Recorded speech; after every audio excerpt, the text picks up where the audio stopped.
before you crashed out. That sounds about right. All right. So I am now at least live on my channel and presumably not just. Hey. Yeah. So George Pell. Let me mute my own thing. So George Pell, 6 years. Yeah. Friggin' pathetic. That's less than a slap on the wrist. When you consider what the fuck it is he did versus and how prolific what he he was. got. No, like if you just consider what he did and what he got as punishment, it is less than a slap on the wrist. It is less than a much younger priest getting moved to another parish every half decade or so. It is less than that. He has not received anywhere near justifiable punishment for his outright crime, which I don't remember his title, but the name of, I'm guessing, the prosecutor was Kid. I was watching the live stream earlier when Kid was talking, and he was elaborating on the crimes that Pell committed. I would be lying if I said it didn't make me sick to my fucking stomach. Yeah. And here he is. All he gets is 6 years. It's an insult at the very best to the living memory of one of the people who died of heroin overdose, presumably because of what Pell did to him. But did you hear that the court officially found that Pell was not responsible for that? He was not responsible for mouth fucking a 13-year-old boy? For the boy's death. That's what the court found. I'm sorry, but if somebody picks up a heroin habit in such a close proximity to the time when he was, I mean, each of the victims, each of the first two victims had anonymity. They were referred to as J and R from what I saw from the live stream of the sentencing. But it was such a small window of time. And one of them picks up a heroin habit and dies from it. I'm sorry. I don't care what the Australian court says. The two are connected. The two are connected very directly. Okay? Yeah. So, at the very least, in my opinion, the death of the anonymous victim R is on Cardinal Pell. And I would agree with that. And the death, not only the addiction, but the death of anonymous victim R is on Cardinal Pell as well. And the fact that the Australian court found otherwise is a slap to the face of that victim's memory. It is. There is no other way to put it. It is, on its absolute face, disgusting. And I know Not just saw probably more of the live sentencing than I did, but the live sentencing I saw,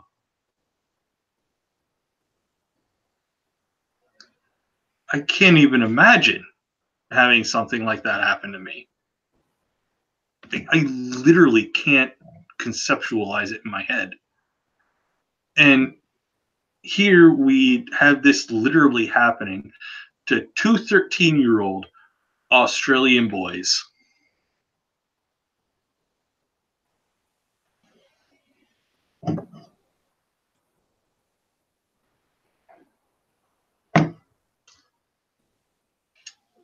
I won't go into what it is kids said because I'm not sure what we can actually get away with saying here because we're not actually a news organization. But yeah, it's true. Jesus fucking Christ. The very idea that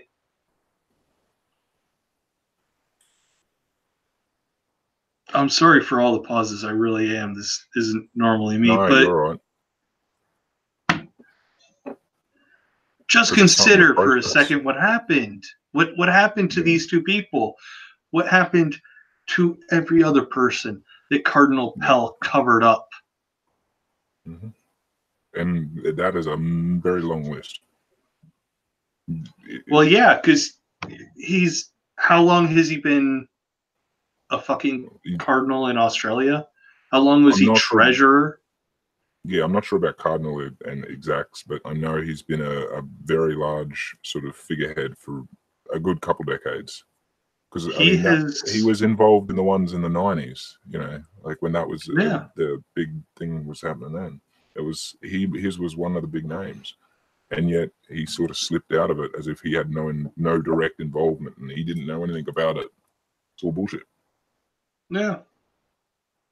You know, I mean, we're talking about a guy who clearly has been involved, if not in cover up, you know, if not in cover up, but also actively perpetrating these crimes as long as I've been alive. And for those who aren't in the know, in 6 months, I'll be 33 years old. You don't look a day over 21. How many victims can Cardinal Pell have had in that amount of time? How many victims can the priests under Cardinal Pell have had that Cardinal Pell covered up in that amount of time? And one that strikes me, I can't remember his name, but I know there's a victim that's rather prominent on television because he's normally in the audience for these trials and stuff, and he seems to be very vocal. He's an older gentleman. He's no young, like he's not a 20-year-old or anything, and he was a direct victim of Pell. So, you know, like it's obviously been going for a long time. Yeah.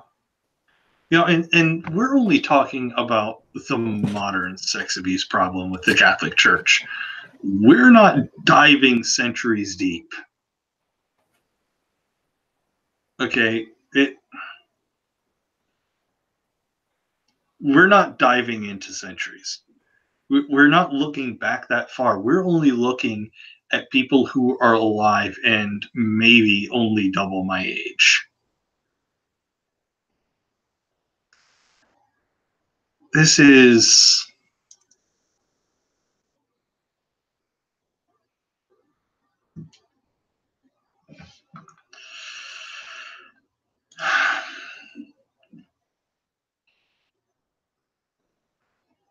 this is disgusting.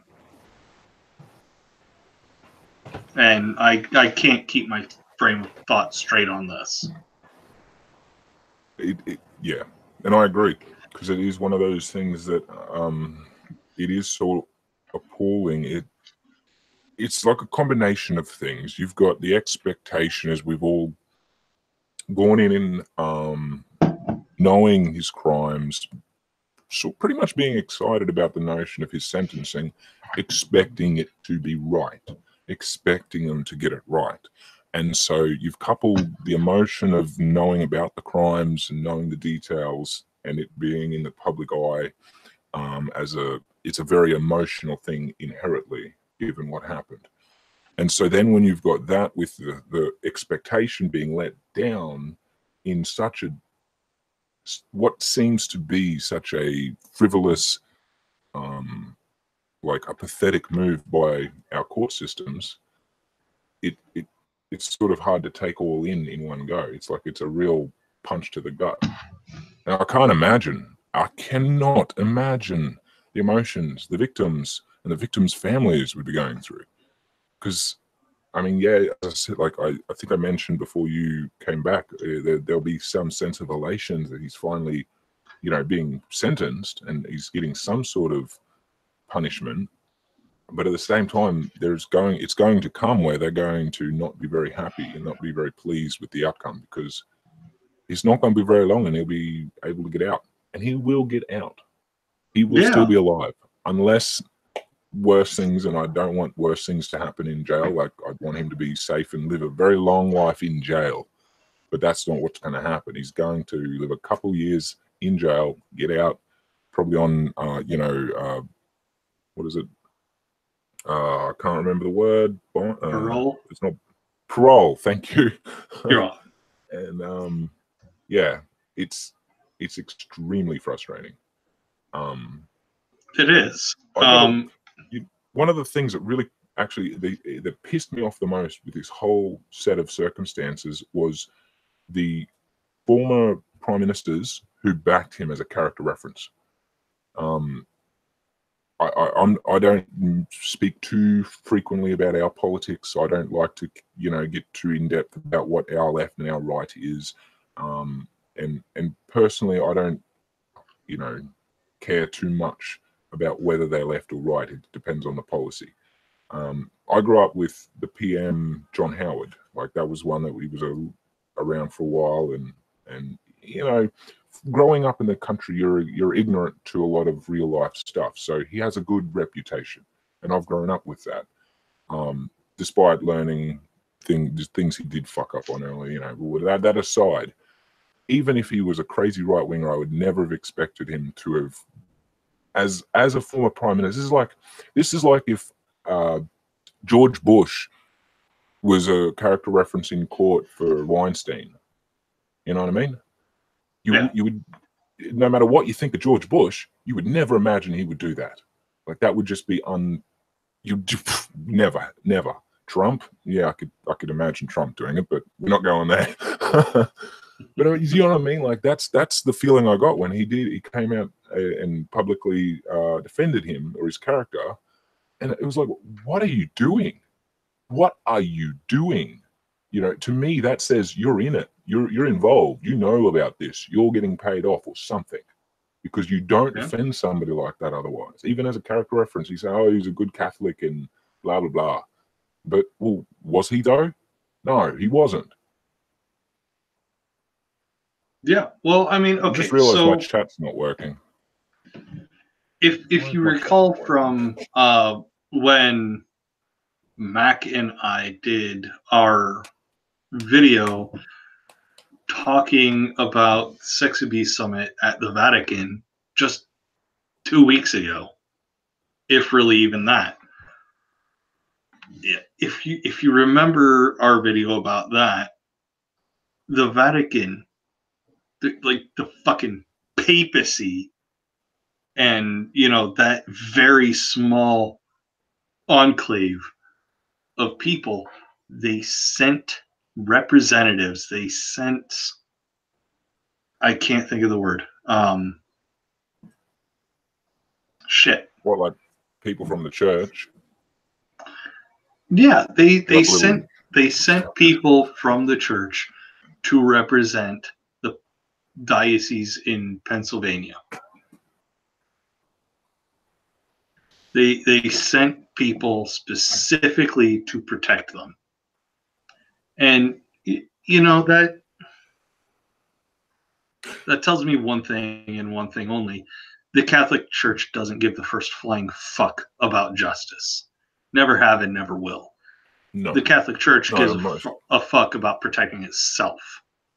First and foremost, actually, period, end of discussion after first and foremost. It brings to mind for me the similarities with other religions, though. For example, the Dubs. Different topic, of course, but to me, it's pretty much as serious, because their thing with no blood, that ends lives. That to me is a pretty similar level of serious, where they will also send out representatives to stand with the people to basically stand between the patient and the doctor, and to make sure that that patient does everything right by the witness's doctrine, and that the doctor doesn't overstep their religious freedoms. And it's appalling, because they will do this for children, where if the children half the time don't really know why. They don't understand these doctrines.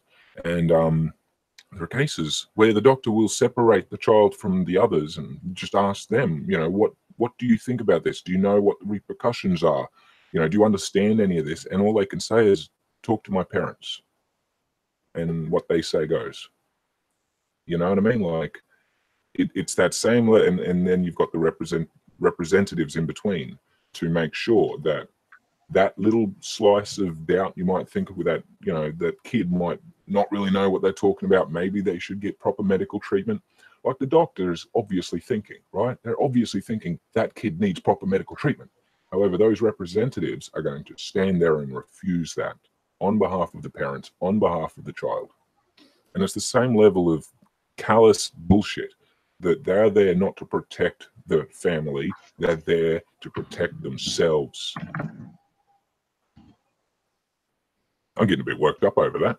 I'm going to go grab me a Coke. Give me a second. That's a good reason to be worked up over that. I have no idea what he said there. But the word I've been looking for the past about 5 minutes is lobbyist. The Catholic Church sent lobbyists to the Pennsylvania grand jury investigation, which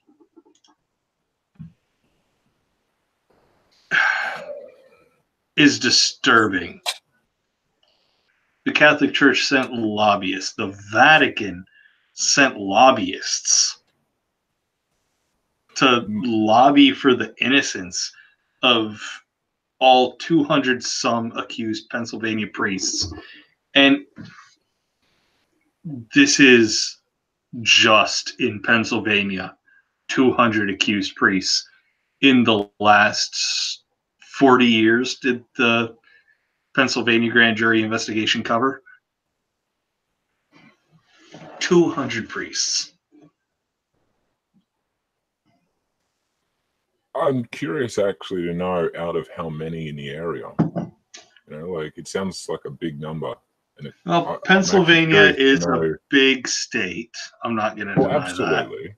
That. No, I know. And but I'm thinking in terms of, you have maybe 2,000 active priests, and then it's the 200. That's a huge number of, bad apples, or whatever you want to say. And these are verified accusations too. Okay, so I can't remember the name of the New York school offhand, but it's School of Criminal Justice in New York.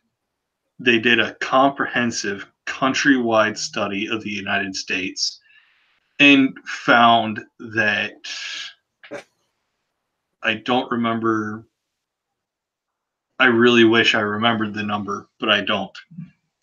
But they found a certain percentage of accusations had merit. Not were true or false, had merit. Okay, and there is a legal difference between the two. But such a percentage had merit. And people like Bill Donahue, the president of the American Catholic Association, or whatever the fuck it's called, tried to use that with the Pennsylvania, the grand jury investigation, and said that, well, only so much of accusation is actually, true. So out of this 200 priests, it's a much smaller number that's actually true. No, bullshit, Mr. Donahue. You are a lying sack of shit. Okay? Because these are verified accounts. And we're getting slightly off topic because we're supposed to be talking about Pell, but this is related rather directly. Because at the time of the Pennsylvania grand jury investigation, before Cardinal Pell came under fire, he was still the treasurer of the Vatican.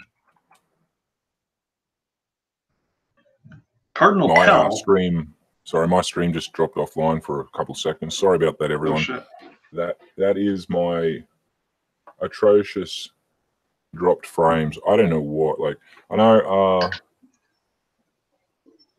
Brian, you had some suggestions, didn't you? And I just don't. I don't know what I'm doing. Maybe if you can, chat to me in like a direct message somewhere where we can. I don't know. I can show you how stupid I am without it being public. No. Yeah, it's so annoying. And I tell you what, it was really hard to focus on anything else after hearing that, because, as I said before, it's so far from what was expected. And I'd even said before they'd handed down the actual sentence, and as they're doing their pre-up bullshit, I basically said to the homeowner lady, like, they obviously got, because she was just like, get on with it. Just tell us, you know. And I'm like, look, it's a big, massive international case. Like, the eyes of the world are on this. They want to get it right. I can't fucking believe I said that, because then when they fucking told us the sentencing, I was like, great. They didn't get it right. They got it really fucking wrong. And I knew immediately that everyone's going to be pissed about this. Like, everyone, at least. Everyone with a brain is going to be pissed about this, okay? And even the people that have... I'm not going to say that. Because there are Catholics out there that have brains. Unfortunately, they're indoctrinated. The problem that the Catholics are going to face with this is they're going to be pissed off for all the wrong reasons. They're going to be pissed off because he got sentenced in the first place. Well, you're just coming after Catholics. Well, you know what? Yeah, we are coming after Catholics right now in this instance. Okay? We are coming after Catholics because this is a massive institutional problem in the Catholic Church. You know what? Who should logically come after the Catholic Church? Everyone else that runs a religious congregation. Because this is not just a Catholic problem.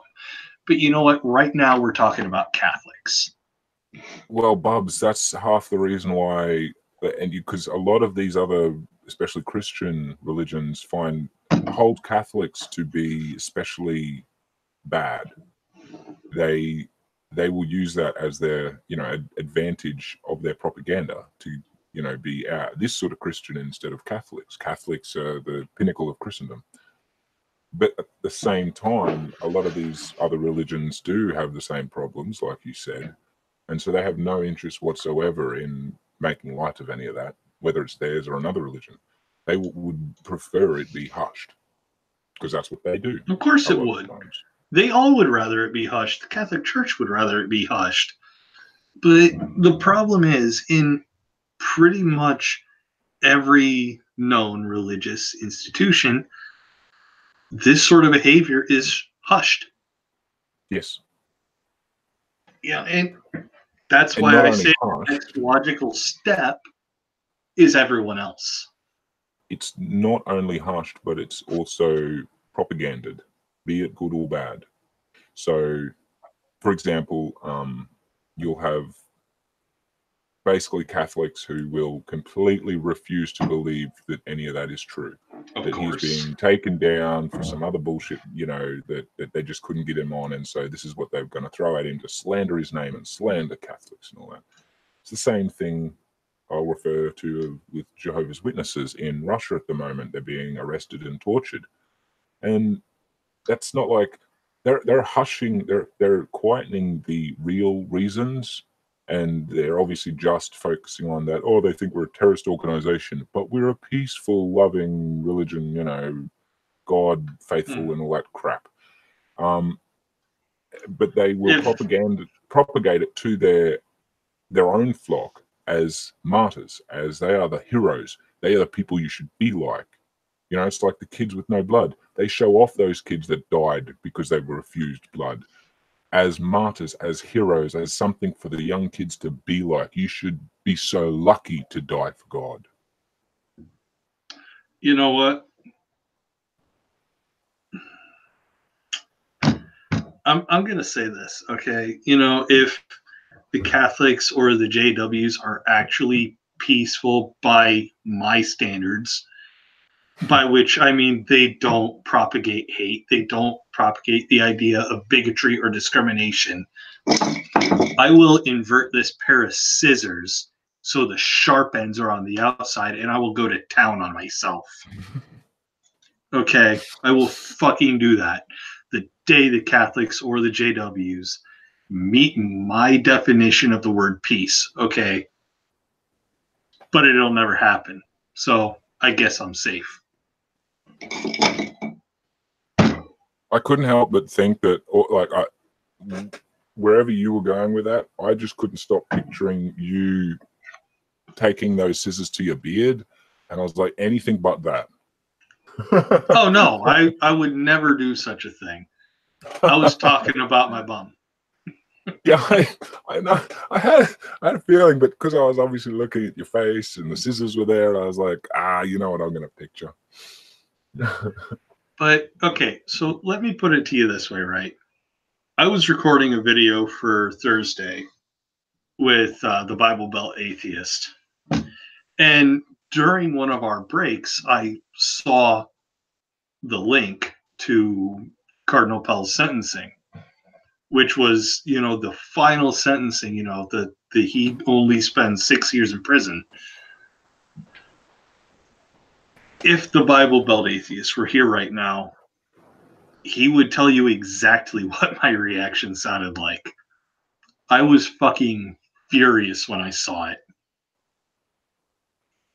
Yeah, no, I was quite the same, and it was difficult because I was at literally just watching the television. I'd stopped my work, came back because the homeowner had called me out saying, "Hey, you know, I think they're going to say it." They've come out and we're watching, and yeah, I was primed to say some very nasty things, and I just couldn't. I literally just had to bite my tongue, and I walked off into another room, and immediately tweeted what I'd heard, you know, watching it live, and he got 6 years. I was just so pissed. Like I couldn't. It's just I can't describe the feeling. It's really frustrating because you know that there's nothing that can be done, like now, and at the same time you're just like, that wasn't justice. That shouldn't be the way it went down like that. But having said like that, that's the way the world is sometimes. You know, you're going to get things not go quite the way you expect or want them to.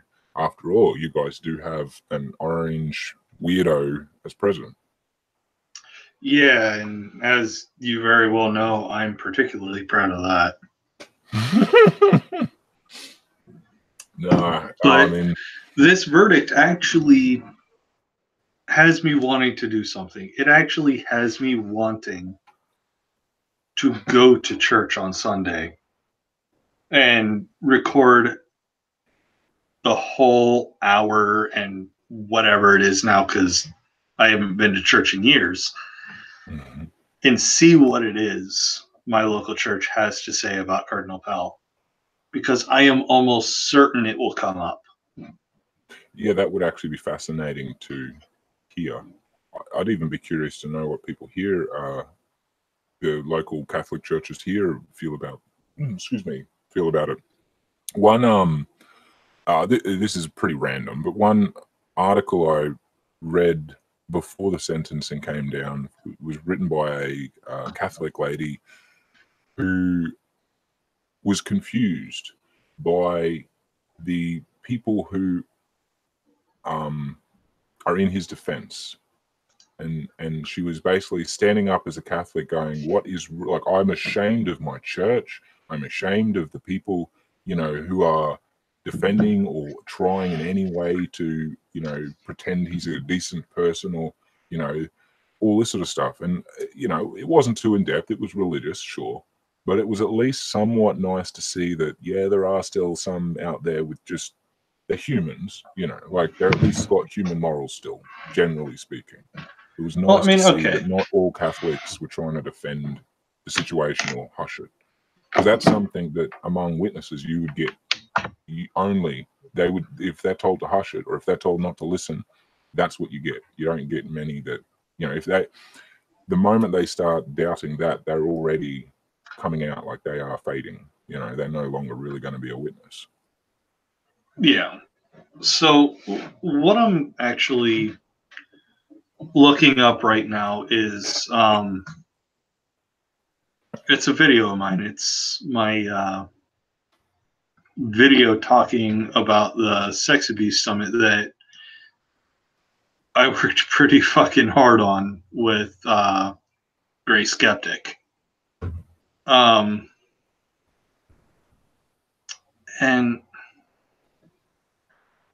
we briefly go over what a few Catholic victims had to say. So here it is, just as soon as I find it. And it loads and decides to not be a gigantic pain. Nadja, do I have a wrench? Not sure, dude. You might have to say something in my chat. Okay, I do have a wrench. So might have to the link I just put in your chat and my chat is the video to my assessment of the entire 4-day Sex Abuse Summit at the Vatican that I did with Gray Skeptic. And at one point in that video, I talk about a few different testimonies from Catholic victims.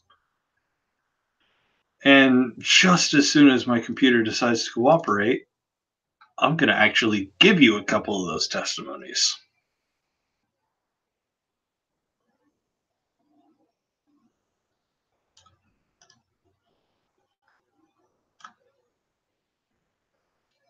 Yeah, because this is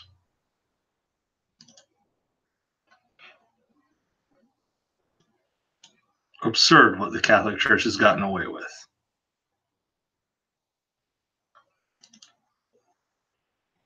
You still there, Nadja?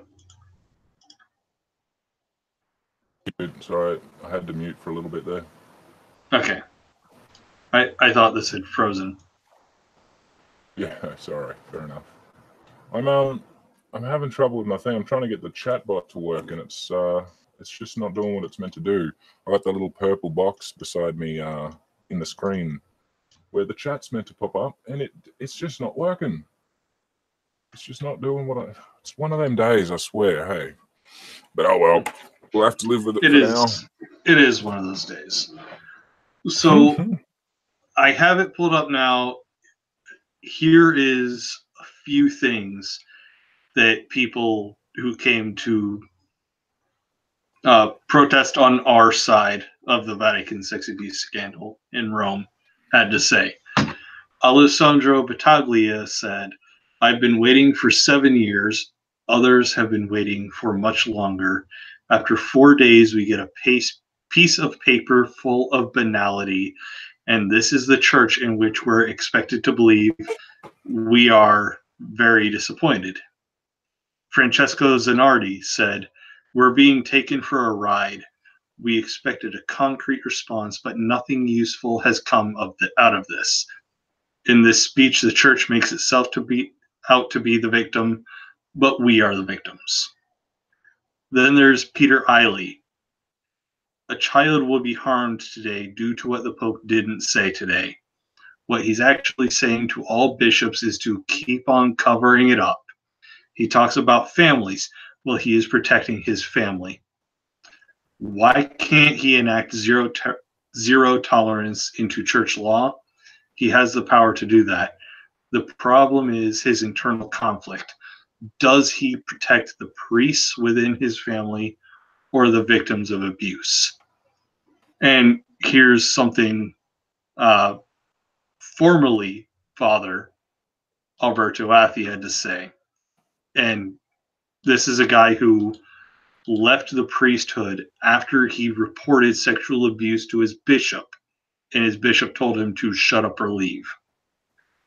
Alberto Athi had to say that he was, where is it?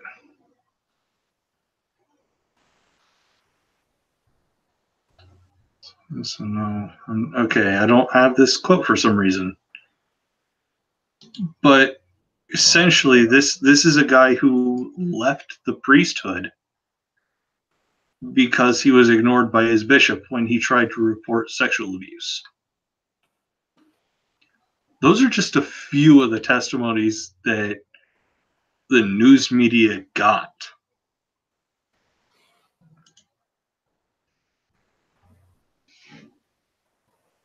It's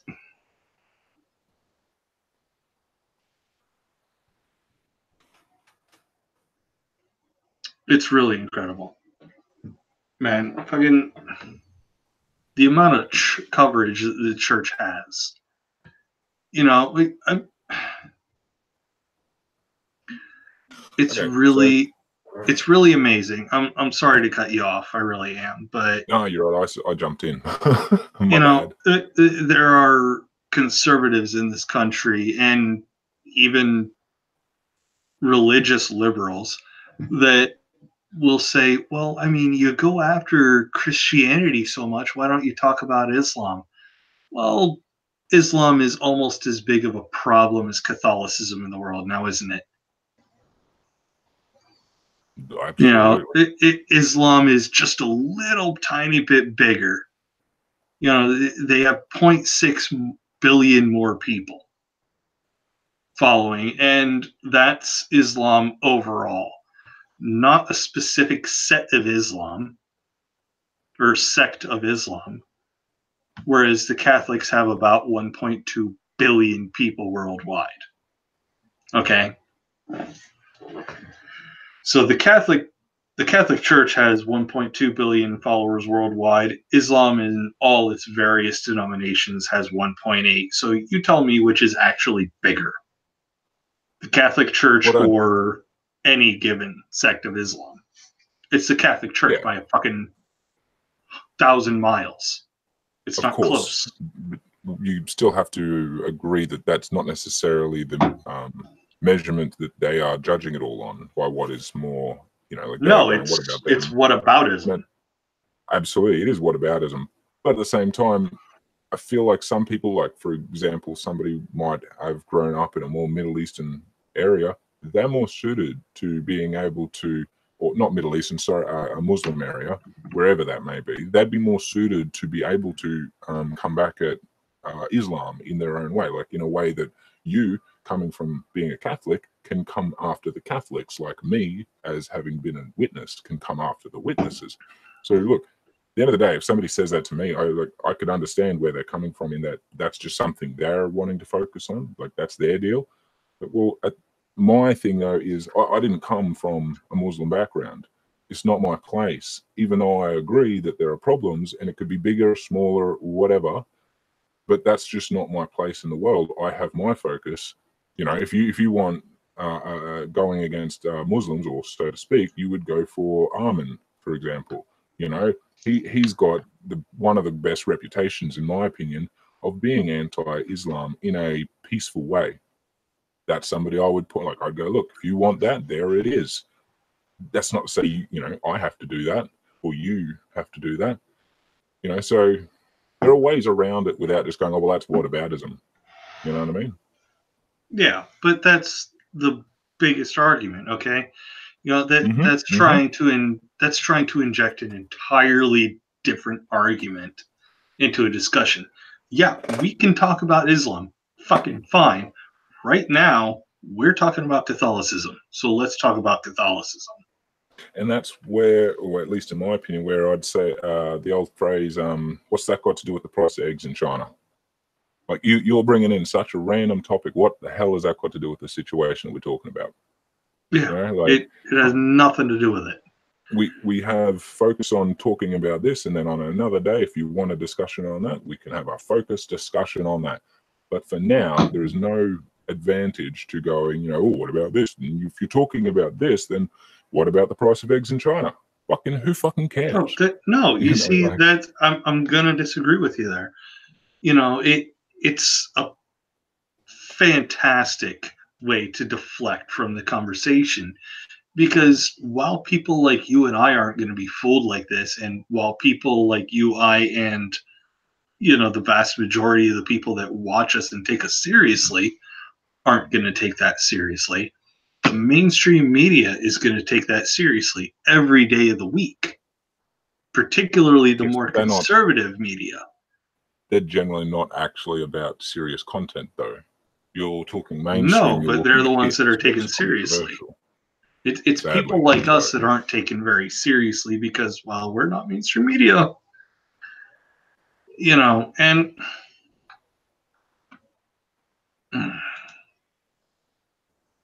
well, at least there's a bit of a push in another direction. Like, it hasn't gone necessarily all in the direction we'd hope when it comes to the trust in the media and the mainstream.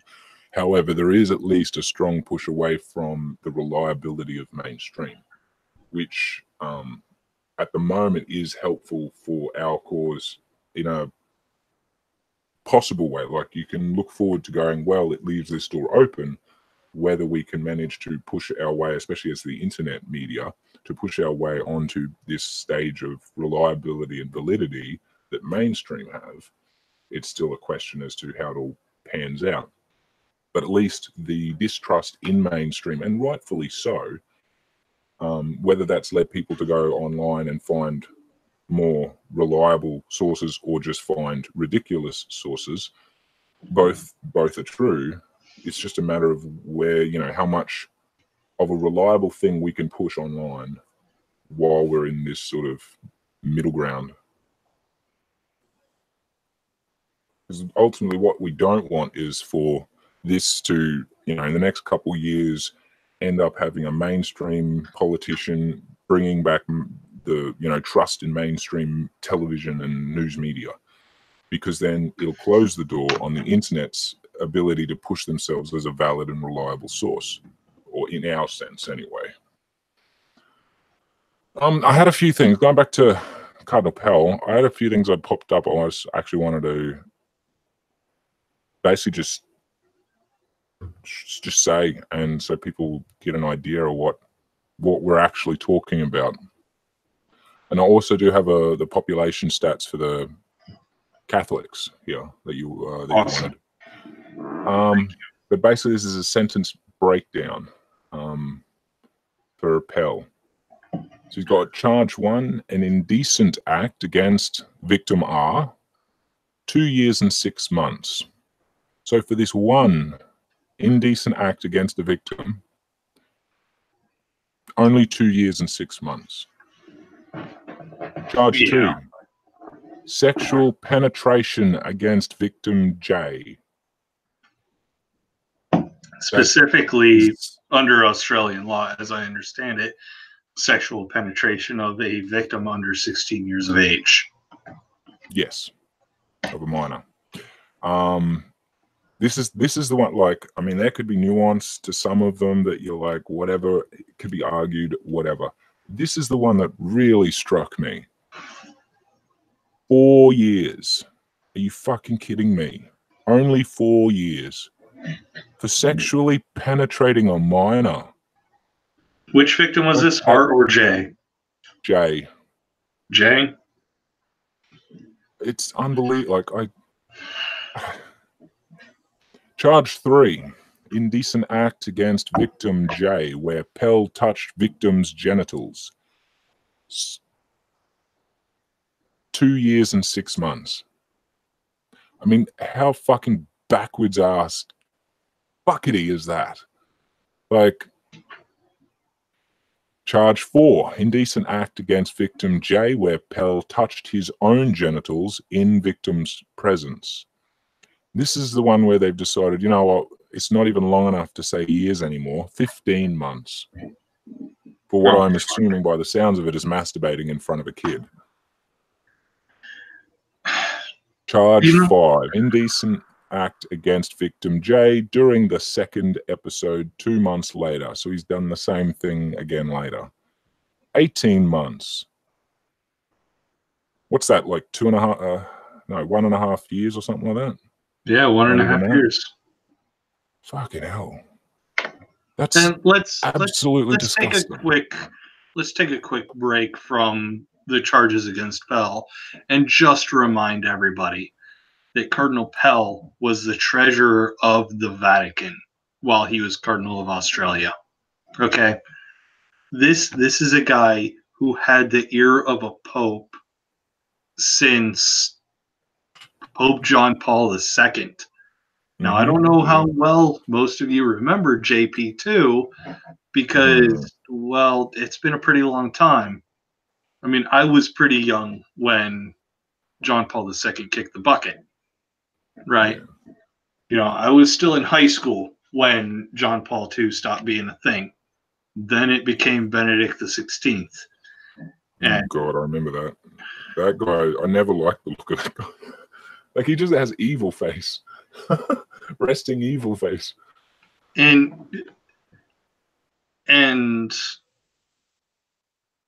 this guy, Cardinal Pell, he has had, at the very least, the ear of the Pope for roughly the same amount of time I've been alive, which again is nigh on 33 years. Just a friendly reminder. This guy has been informing policy for just upwards of 3 decades in the Catholic Church.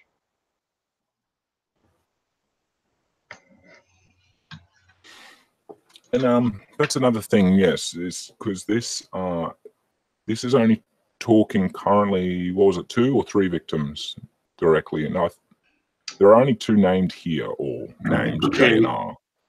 Yeah, there's J and R, but there's also, I was going to say that's not including the 3rd, I thought, but technically an unknown number of victims he covered up for.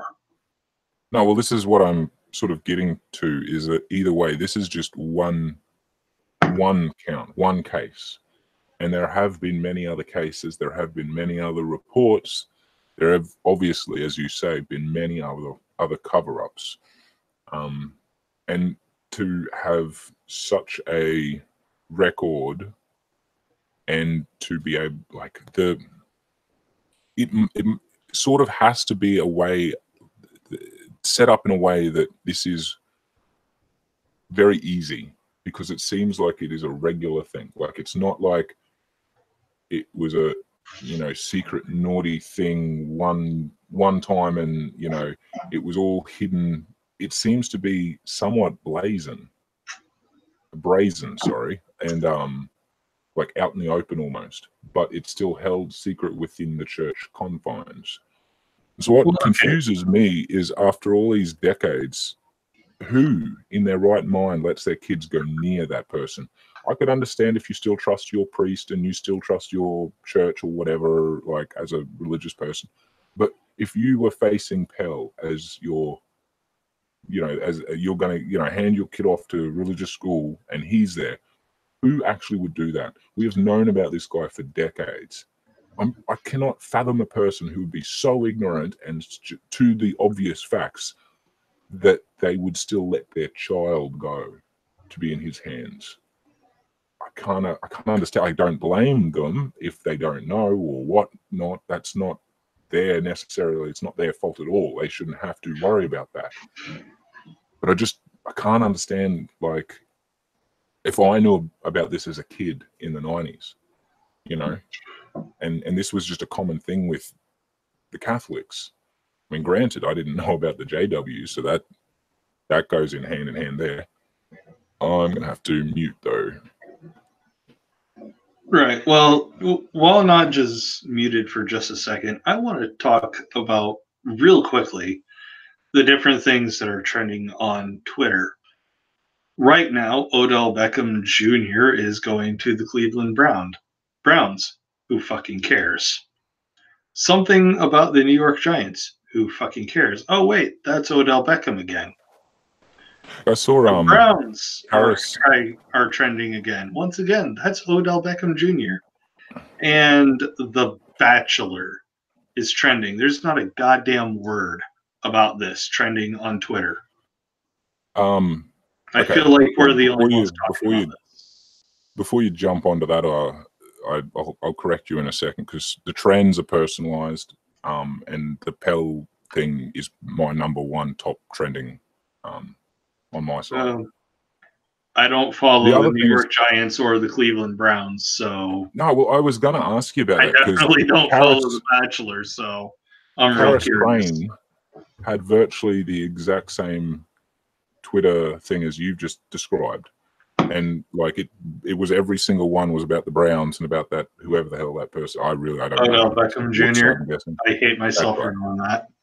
But because at first I'm like, I looked at what happened to her and I'm like, I must have been like a Twitter glitch, and so it's happening to you. It might actually be a Twitter glitch, because it doesn't normally give off every single list in the trending the same topic, which is what it did. This is top trend. This is trends for me. I have never once shown interest in the NFL. It's never happened on Twitter. Well, I don't think Karis is all interested either, to be honest. I mean, don't quote me. She might be, and I don't know, but she doesn't strike me as somebody that's too into it. To be honest, if I were to be even remotely interested in football, and I am, frankly, I love college football, particularly, wait for it, Ohio State football. Fair enough. Yeah. I love Ohio State football. I'm about it, man. I live for the season. But you know what I'm concerned about right now? I'm concerned about Cardinal George Pell fucking a couple of 13-year-old boys, one of which is dead now because he got addicted to heroin and fucking killed himself because of it. So I've got top trends for me is Pell, or hashtag Pell. Talking about the Cardinal Pell sentencing. Somebody called Felicity Huffman, no idea. Johnny Depp, no idea what's going on with him, but sure. Amber, maybe something with Johnny and Amber. Nah. And then Kid, as in the person, the prosecutor or whatever. Yeah. So that's still in the next. But after that, nothing really relevant. It's actually, even for me, Giants, Odell, and then Browns, Odell. Oh, wait, Vatican just popped up. It literally just updated. So it's either the Giants or it's the Vatican or Johnny Depp. And in just a moment, we're going to have the Bible Belt Atheist jumping into the live stream. So cool. As soon as he's in here, we can ask him what my reaction was to the 6-year sentencing. Yeah, that would be interesting. It's not good. My reaction is not still good. Want to know the last sentence? I'll restart.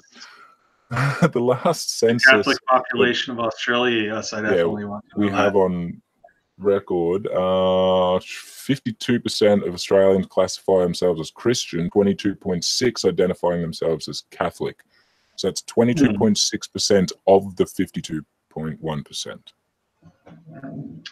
So very nearly 1/4 of all Aussies are Catholic. I wonder if the Catholic Church had any pull. Because in the United States, groups smaller than that have roughly equally as much pull when it comes to policy. They've been trying to get, as I said, they've been trying to get this dude for decades. The reason they've had such struggles is because of the push against them by the Catholics. Like, that's not unknown either here. Now, they have a lot of sway. They have a lot of power. Yeah. And that's the real big point. Hey, BBA, welcome. Hey, what's up? What's up? Welcome. So, BBA, before we head anywhere else, do you remember how I responded when I saw on Twitter that George Pell only got 6 years? Yeah, how could I forget? I mean, shit. Yeah, would you care to explain that to the audience who is ignorant of said response? Oh boy, he was how should I put it? Livid? to put it nicely. Livid's a good word. I like it. Yeah, he was quite livid about it. Definitely definitely had a few cuss words thrown around from both him and I, and yeah, what was it that, I don't know if you've said this already, but because I just hopped in here and I've only been watching the past couple minutes of the YouTube end of the stream. But he was saying about how he wished that he would have gotten that if he got the 6-year sentence that on the last day. Hang on. Oh, did you not tell him that? I haven't told him that yet. Oh, okay. How about you do the honors then? Okay, so let's all bear in mind for a moment, those of you who know my content and have some view into the content of my character. I am not a violent person. By the way, BBA, you're not showing up as your avatar. You're showing up real? as, yeah, you're showing up as a silhouette. But I am Okay. Well, I don't know. neither a violent person or someone who supports extrajudicial justice in any way. But I would definitely throw a celebration and would not shed a tear for Cardinal Pell if on the eve of his 5th year and 363rd day of his imprisonment, I would not shed a tear and I would celebrate, actually, if a big burly guy named Tina paid him a visit in the shower and gave him a shank as a congratulations for getting out. Yeah. Oh, and by the way, my silhouette avatar might be due to my shitty internet connection right now. So Yeah, whatever you gotta say, VBA. Yeah, it's. Any objection to bringing our boy Russ in? Bring Russ in. Hell yeah. All right. yeah, definitely. By the way, I'm probably only going to be on here for a few minutes because I'm figured I'd just pop in here while my video uploaded. Yeah, man. So I'll Probably be heading doesn't help out. with the internet connection. Yeah, I'll probably be getting out of here later on in a little bit after this uploads and get to hitting the sack. By the way, everybody, if you were to hop over to my channel on Thursday, you will see the Bible Belt Atheist here. Many of you probably already know him in what looks like a very early Spider-Man outfit. God damn it. I told you I'd keep that shit in the video. interesting. Now I'm advertising it. Yeah. Let's just save that part for the Spider-Man. let's just save that for the video. Sorry, dude. By the way, the Spider-Man costume was not planned. That was completely coincidental. It was, but it was so good. It was so good, and I'm glad he did it. It was so good. Was it as good for you as it was for me? Well, I sincerely doubt it because BBA's not of consenting age. But Technically, I am actually. You're 18? I don't even No, know. the age of sexual consent is 16. Oh yeah, I forget that the United States has these weird laws. Yeah, they do. Yeah.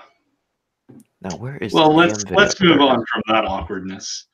Welcome, and Russ. How is the piggy today? Hey, we have the pig man. How you doing, Russ? Oh yes, I'm here, and it's great. Other than all this shit about Cardinal Pell. Oh yeah, what are your thoughts on Cardinal Pell, buddy? Oh, I believe he should get a whole hell of a lot longer than 6 years. I mean, the fact that he has pretty much destroyed 2 children's lives alone should be enough to get him hell a lot longer than 6 years. Minimum. Yeah, He destroyed 2 lives minimum. Yeah, By the minimum. Yeah. I mean, and there's no telling how many other lives he has destroyed over the years. And so to get only 6 years, I mean, hell, I'm 12 years to me wouldn't be enough, but at least it'd be a lot better than fucking 6 years. So I've been trying to think of a good comparison really. of like you'd get more time in jail for such and such of a crime. But, yeah, you get more jail time if you are in possession of marijuana here in the United That's a States. good At one. least Yep. for possession of marijuana for at least 3 times, you get a whole hell of a lot longer than 6 years. And I'm sorry, Isn't it but life or something in It just depends on the thing. Nevada? Oh, shit. My wife's calling me. All right, dude. Yeah, I think that. I mean, it might have been a while ago, but I remember there being very harsh, like a life sentence for a 3-timer or something like that, even for the smallest buds in Nevada. I'm not sure if it's still like that, of course, but I know that was a thing. Yeah, no idea. Did we lose Bubs as well? No. Oh. Oh. You I are was about to talking. Damn. You were talking Say. about. Hang on. You're talking about 3-strike sentencing laws, right? Yeah. Oh, something about that. Yeah, it was just an example of something that you get harsher penalties for, despite it being such a minimum kind of crime. So let me put it this way, right? 3-strike sentencing laws, basically, those of you who are familiar with the American pastime of baseball, you will get 3-strike sentencing laws. The third time you are charged and convicted, you will spend an exorbitant amount of time of your life in, shall we say, prison.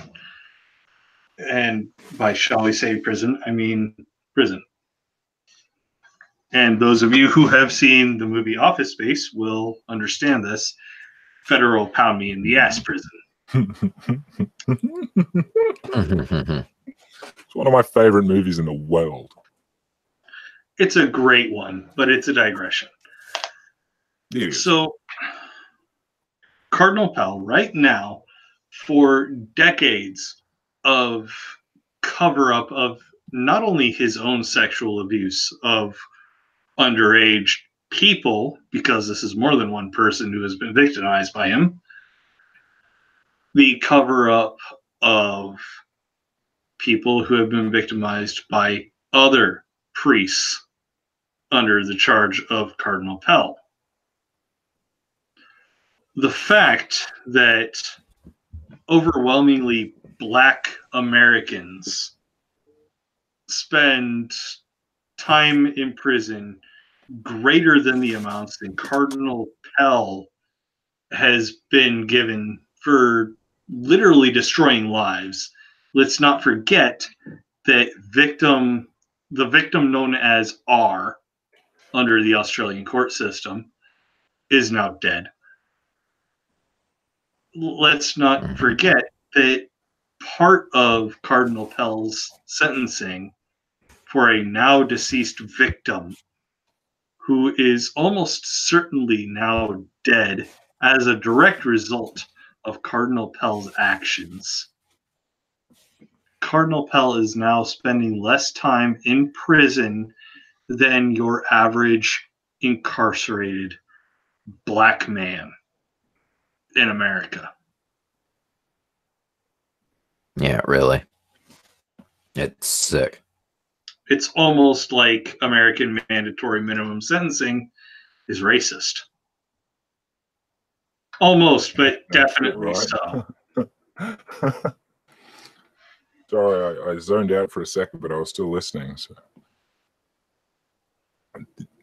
I hesitate to bring it up, but Bring it up. feel like because I have a lot of issues with the prison systems. And I mean, obviously, America has it a lot worse than we have here. With private prisons, we've only just started pushing private prisons, and we I'm going to give you a suggestion, Naja. Don't. Yeah, no, well, this is the thing. We're relatively ignorant about it all. You should not be. The United States has a very long, storied history of privatized prisons. Yes, but you honestly we have no end. They give a shit. We have no end of human rights abuses that would put North Korea in the shithole. Okay. So we've already got Nauru, which everyone tries to defend and say it's not as bad as it really is, but it is. It was only just like a couple months ago that we finally got all the children off, and I'm pretty sure that there are still more there again now anyway. But it's an island that we use as a penitentiary for any immigrants or illegal immigrants. That includes a lot of America's illegal immigrants that you basically want imprisoned offshore. Yeah, I'm going to stop you real quick because I'm sure a good portion of each of our listeners doesn't know what Nauru is. Mm-hmm. Could you elaborate? Well, it's like an island off of, I think it's sort of off Indonesia there somewhere, but out in the middle of buttfuck in the ocean, where we have bought out some of the land. It's still populated by residency there.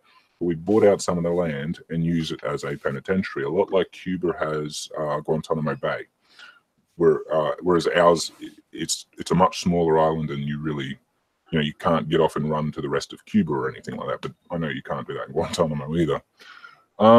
However, it's basically where everything you remember that happened at Guantanamo, that sort of shit happens at Nauru, and they still do it. The worst thing is the Australian population are happy about it. They like the idea of sending these people there, and they just really honestly don't give a flying fuck about their human rights. They don't care. I've had this expressed to me directly.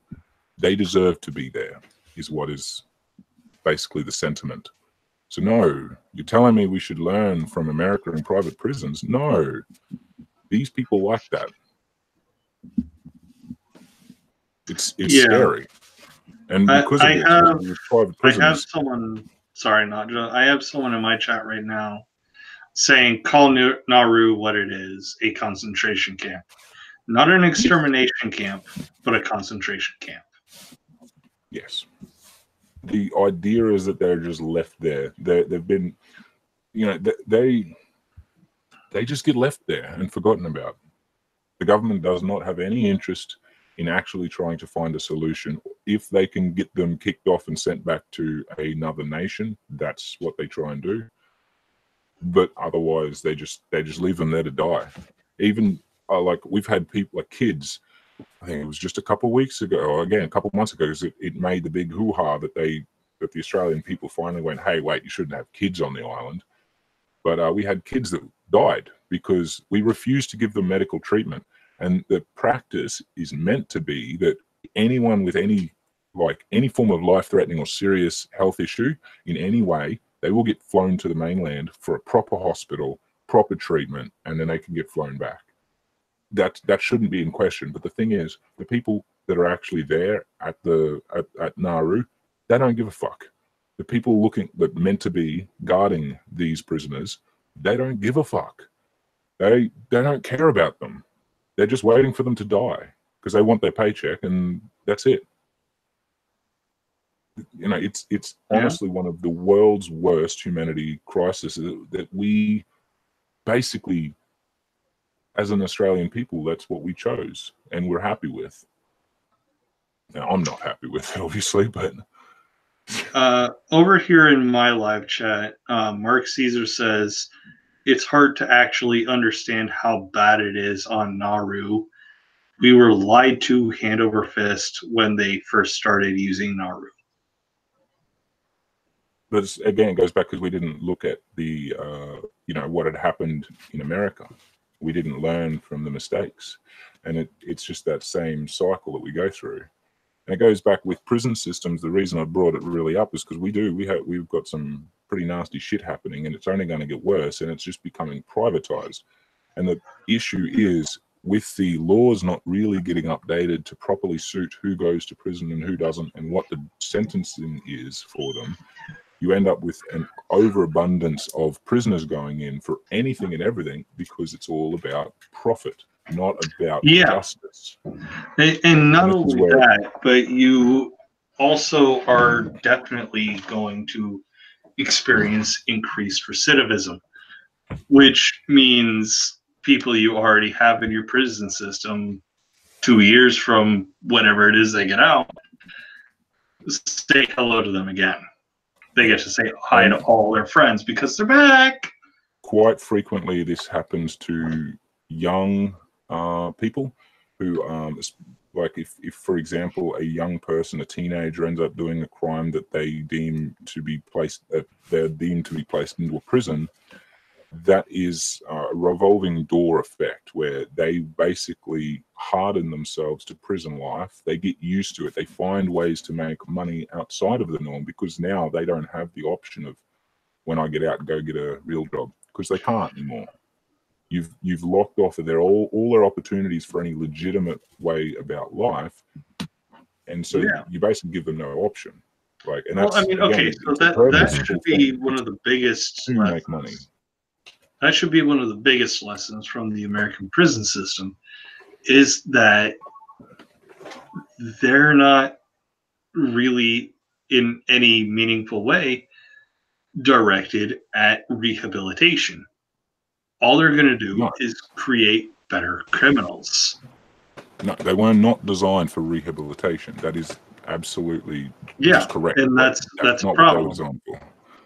If we had an actually fair prison system anywhere, it would be focused at rehabilitation. We need to rehabilitate these people so they can integrate.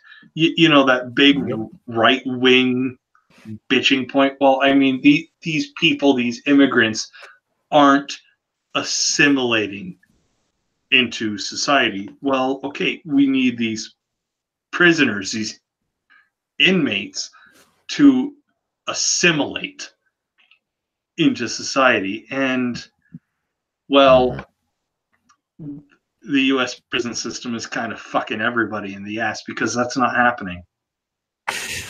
No, it's not. It's if it does, it's not going to happen anytime soon.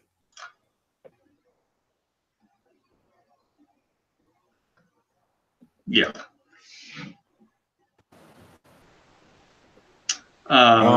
Right now in my chat, I have Uncle Ned, who is an Aussie, and is not happy about Nauru.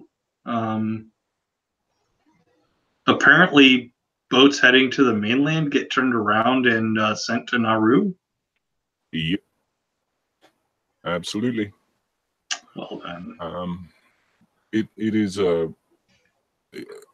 It is something that is not covered frequently. The only times it gets really covered by the mainstream is when, you know, like you'll have a prisoner who will do something extreme. You know, there'll be a riot or something, or someone, like recently it was a kid that needed hospital treatment and ended up dying because they didn't send them to the mainland.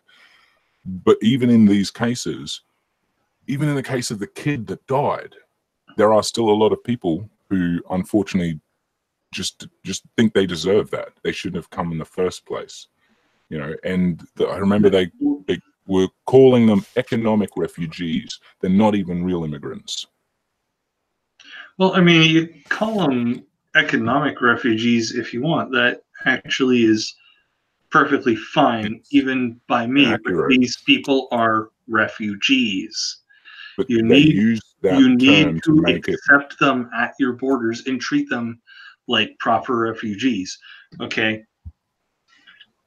So I've said this And that's probably like about the 1.5 million times on my own channel, but I was a security forces officer in the United States Air Force. I was a cop. I was at the entrance gates of my duty station. And You said duty. yeah, I did say duty. Duty. But we had a protocol, and I'm not going to say what it is because top secret, and I would be screwed if I were to say exactly what it is. But we had a protocol for refugees. It doesn't matter what kind. All someone had to do is come up to one of us on the gate and say, I need refuge. And I would have to put in a certain phone call and talk to a certain person. And that certain person would come over and take over. And actual legal forms of refuge would take over. Not like what we have at the southern border of the United States, where they are failing spectacularly. Actual refuge, because I was in Germany, a European nation, and, well, not to bring race into it, but we wouldn't have had many brown people coming up to the gate. Hmm? So I'm lost because my wife called me and I had to go. oh yeah, blame your wife, you pig. I will. Oh, and by the way, my Nacho, my wife says, "Hi, Nacho." Hey. How you doing? Whoa, there, Nacho. I'm gonna need you. Okay, so Close Up 99 says this stream is not buffering like the other. They are throttling him. Sounds like you're getting hosed real bad, Nadja. Yeah, no, mine is shithouse. Absolutely shithouse. Maybe they can, the viewers on your end, Nacho, can actually bump down the quality. And I'm pretty sure it's actually my end, because the whole time my frame rate's dropping. I mean, my frames are dropping so many, like 65% pretty consistently the whole show. So I'm pretty sure it's my end. It's a bit of a pain in the ass. And I'm also looking at the chat on your screen, Nadja, and that same one, Close Up 99, says, I think it's a miracle not a single Catholic abuse survivor has gone postal. True that. Oh, and my stream disappeared. What I might do is, if my stream decides to come back, which I think it did, yep, I might end my side and we'll just move over to your stream. Does that sound like a plan? Because, I mean, that means you guys don't do anything. I just finish up my end. Yeah, I mean, we can do that. Everybody over in Not Just Stream. If it's my computer is a dumpster fire. It's old and it's back. Should not be streaming as well as it is. Yeah, mine is like temperamental, because this is so much worse than even my, like, normally it's not great, but this is bad. So anyway, if y'all can hear me on my stream, I'm going to end up. We'll go over to Bubs's. I'll quickly try and grab I just left a comment with my name in it. Search for that. You'll be able to find it pretty quickly. Also, I titled this live stream Cardinal Pell has been sentenced. Yeah, so Bubs's show. Would probably be easier to leave a link, wouldn't it? Yep, I've just thrown down a link in the chat. It'll probably take them a fucking 10 minutes until they actually hear what we're saying. But we're going to end it I'll see you later. Come over and say hello to us on Bubses. Thanks very much for coming. Sorry about all the bullshit with the buffering. That's a fucking pain in the ass, but what are you going to do? Many loves. I've been your imaginary underworld apostate, not Jar Witness. Cheers for watching. All right. That's that. Outro and stream. Good. That's done. All right. Oh, yeah, I can... Yeah, so we are all 100% here on my stream now. Actually, we've been 100% on the topic, period.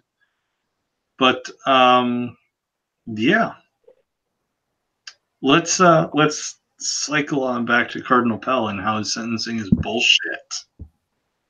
Russ, I don't think we have actually gotten your opinion on the bullshittery.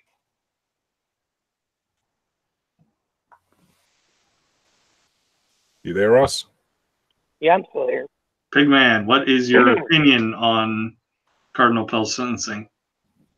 Oh, I've already gave that. It's to me, it's too light. There definitely needs like I said, 12 years would have been too light, in my opinion, as well. But it'd be a whole hell of a lot better than 6 years. 6 years is way too light for someone who completely ruined at least 2 lives. Yeah. So for that, to me, it's just completely and utterly bullshit. But religious people don't get special treatment. Oh yeah, no, not all. In fact, religious people are persecuted. Of course. Which is definitely a part of why I want to go to church this Sunday, is to see just how badly Catholics take this persecution. Yeah, and for them to just sit there, and I don't care what other people think. The fact that you have Catholics that are still 100% behind the Catholic Church, while simultaneously the church is doing these things. I don't care what you think, what anyone thinks, to be honest. You are being complicit with these actions, and you are not doing anything at all to help reform it. So, real quick before you go on, Nacha, my wife just sent me 2 gifts. One of a plate of nachos and someone taking a chip out of there, and then one of Forrest Gump waving thing. So, in other words, hi, Nacho. Damn. So, I'm definitely going to come visit you one day. Yeah, you're going to not. Oh, she's too sweet. Say hello. No, wait. Do what's that? The guy, the fisherman that was Forrest's friend. The guy who lost his legs. Lieutenant Dan. Yeah, do him waving. Yeah, I'm pretty sure it was Lieutenant Dan, wasn't it? Lieutenant Dan was Forrest the one. did a weird wave, but it was Bubba that taught Forrest about. Yeah, Bubba taught Forrest about shrimping. Bubba told him about all the shrimp that he likes and how they wanted to do a thing. They wanted to start a shrimping company together. But and eventually Lieutenant Dan joined, but it wasn't immediate. But the thing is Bubba didn't even leave Vietnam. He died there. True. So Forrest Gump started the shrimping company by himself, and then Lieutenant Dan came along and decided to join him because he had nothing better to do with his life. And his actual shrimping buddy was Lieutenant Dan.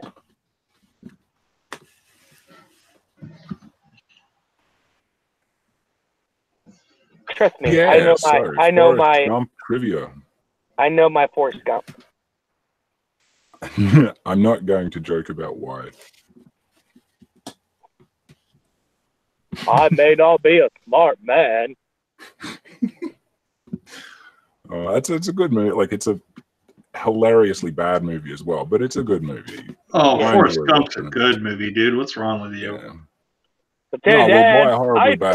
cream! Like, if you were to throw that, you know, in the lens of a reality, you'd be like, "Ooh, that's not so great." But as a comedy and as a fanciful event of playing with history, it's amazingly fun. Yeah. Okay, Yeah. so here's another thing that Close Up 99 has said. Well, A hold on, main because point. Nacho was in the middle of trying to tell me what to send back to her. What was I? What? I was in the middle of saying something. Yeah, you were saying that you said. Oh, that's right. Yeah, do the wave. Yeah, because I was Lieutenant Dan waving back. You know, like sitting on his boat. Okay. Yeah. Okay then. But Close Up Really 99. important stuff here. Yes. Close Up 99 says a main point with the Catholic Church abuse scandal is that when a victim takes money in a settlement, they are forced to sign an NDA, a non-disclosure agreement. And if the victim talks about their abuse, it's 10 years in prison. Yeah, and that's the same kind of way that people like Donald Trump will cover his shit up, or any other abuser that's out there that it has power and this sort of influence to be able to do this, or at least know enough about the law to do this. It's not necessarily a knowledge of the law. It's being able to manipulate your power. It still takes somebody to be in the position to know that that is a thing. And the Catholic Church in the United States, at the very least, has a lot of lawyers. Yes, well, exactly, and that's why they have so many. They specialize in that sort of thing. So as much as a bunch of theists would like to say the most dangerous thing in the United States is not an atheist with a lawyer, it's a Catholic priest that fucked a child with a lawyer. And I hate to turn that into a punchline, but, it's a Catholic priest who fucked a child with a lawyer. And I've kind of avoided, not intentionally, but I've avoided mentioning the actual, because I brought up the similarities in certain respects when I brought up the J-dubs in the blood thing. But I mean, in all reality, there are over 1,500 cases of child molestation or abuse here in Australia amongst the Jehovah's Witness organization, that they do the same thing. They've got all the money, all the lawyers. It's the same process. And yet they will still point at Cardinal Pell and the Catholics being the height of Christendom and such an example because they're so awful and these awful things in their religion, completely unaware that it's within their own as well. Unaware because they're forced to be, mind you. They are literally, like, they are not allowed to take it in. Even if they manage to hear something, like if something comes up on the news that brings up the witnesses being involved in this case, basically they're told it is Satan's lies. You know, simplified, but that's it. You just ignore it. It's lies. It's not really what's happening. They're trying to destroy Jehovah and his good organization. It's fucking pathetic. The Catholic Church did something fairly similar. Pope Francis said you cannot, at the end of, was it the end or the beginning of the Catholic Abuse Summit? It was the beginning, because I took it as a giant fuck you. Because it was. You cannot live a life accusing the church of anything. And, those people that do are friends, relatives, and cousins of the devil. So, let's not forget that the favored scapegoat of any religion is the devil, and people like us are all their friends. So let's all do a little happy dance for being friends of the devil. And it's a terribly smart marketing strategy, because then they will go about basically pitching their own innocence and purity. As if that's an example. Like they will use like all these bad people, you know, influenced by Satan, but we are pure and sweet and innocent. We would never do that. You know, that would never happen in our church. Yeah. Yeah.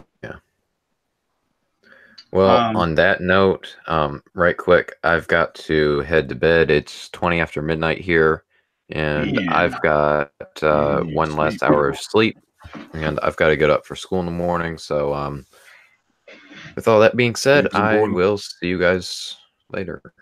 Take it easy, BBA. Joining us. All right. Yeah, definitely. I had fun while I was in here.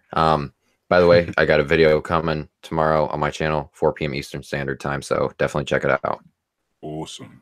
Sweet, man. We will. Well, I will. Can't speak for everybody, but...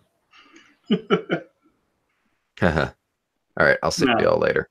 Right, sometimes I forget that BBA is a young pup. But right. Yeah, I mean, Close Up 99 says it gets worse. The testimonies of Catholic Church abuse victims are sealed in the DOJ records archive. Now, DOJ has discovered the records are missing from the archives. Gee, I wonder why. I wonder where they went. And this is the other thing, actually. I'm curious to know, because it can all be sent, like whatever thing, like if you've got physical evidence of any kind that gets in the hands of the Catholic sort of upper end of them, you know, not just the priests, but people that can have contact with the Vatican, they send something back to the Vatican. It's now in another country, like not just like Italy, but it's their own country. That Vatican City is its own country. Yeah, you can't just buddy up with the government that it resides within to say, look, these guys are doing awful things, because they are the government. Which basically is I'm curious to know where it will get to the point where things that are going to be proposed as being hidden in the Vatican's vault that are going to be inquired about for crimes. I'm curious to know if there's any international powers that will end up being able to override and get into that. Because it would be fascinating. Well, no, I'm just going to answer you right there. No. None, ever. None ever. None ever. None ever. The Vatican archives are a treasure trove. They're a treasure trove, definitely, but they're sovereign secrets.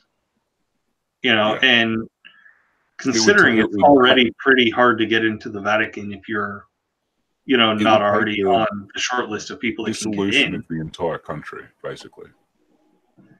Yeah, I mean, you would literally have to spend a lifetime secretly taking photographs of different files in the Vatican to get any of it out, really.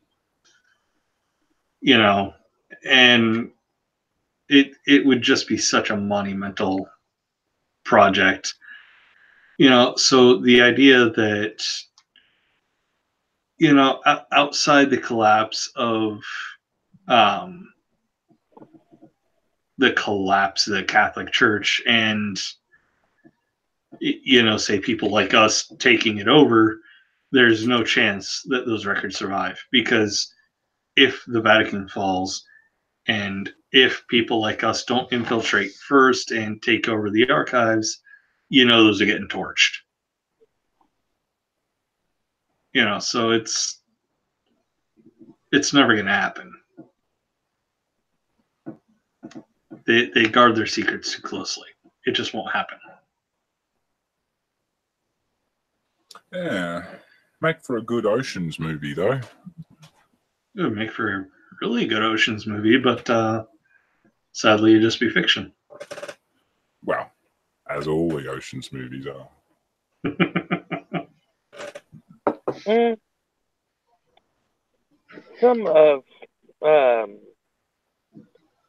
Some of the Oceans movie is kind of. It's not based on fact. it's not based on actual like events, but there is some. There is plausibility to some of the events.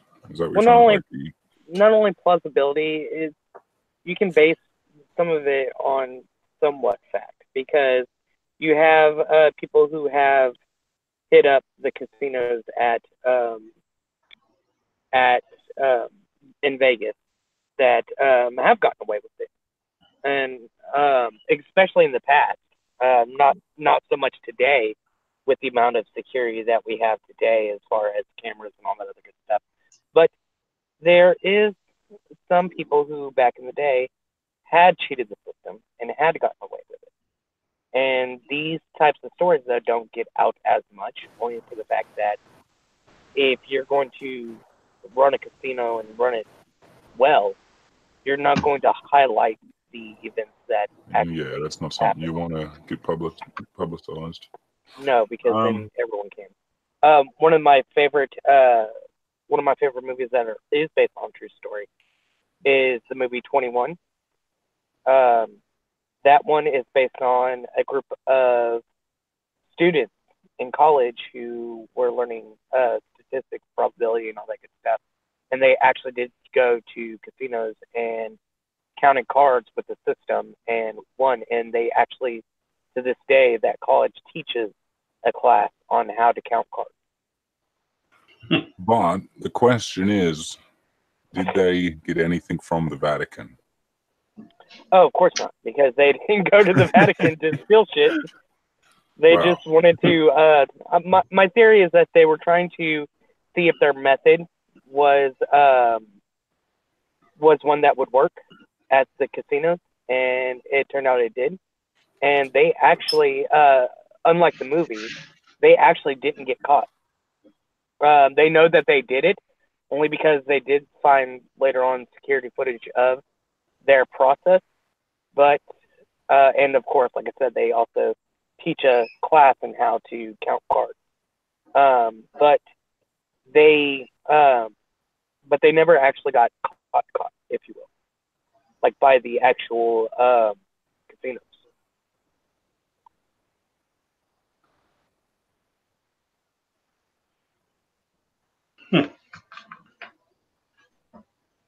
It's actually quite fascinating that they actually have a class for you to be able to learn how to count cards. I don't know if we brought this up before. Sorry to bring it back to Pell, but we kept going on about it was like 6 years, but really he could be out in 3 years and 8 months. That's when he could actually be out on parole. Because I know I brought. They gave him the option of parole in 3 years and 8 months. Yes. So he probably won't spend more than 4 years in jail.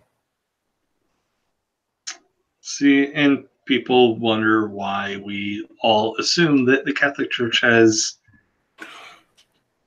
an amount of power that just is not. You know, it's really kind of tripping my mind a little. This is like a 70-whatever-year-old, and maybe he was in his 60s when that happened, or like 50s or something, because it was the 90s. Yeah, it was 96 when this happened, so 13 years We're talking ago about kids that are, what, maybe between 10, 12 kind of area, roughly speaking. Pretty young kids, is what we're talking. And so this fucker is going to jail probably for about 4 years, which is maybe a full third of this victim's life. But this young victim, like, that's how it's ridiculous. Like, ruined their life for how many? You know, hope they live to their 90s. So 80 plus years of their life is ruined. Yeah, and that's only going to spend about 4 years in jail. And that's if we're only talking about the victim that we know as Jay. But that it's just one as well. Yeah, that's only if we're talking about the victim we know as Jay. If we're talking about the victim we know as R, it's considerably shorter. You know, Because we're with Victim R, we're talking about someone who became addicted to heroin and died of a heroin overdose. Really, not very far after. So, you know, the Australian court really fucked up when they found Pell not guilty of his addiction and subsequent death. Because, let's face it, the psychological effects of being sexually violated as a child are profound. It just can't be understated. You know, so we are talking about a court system that so badly botched, you know, holding someone to account.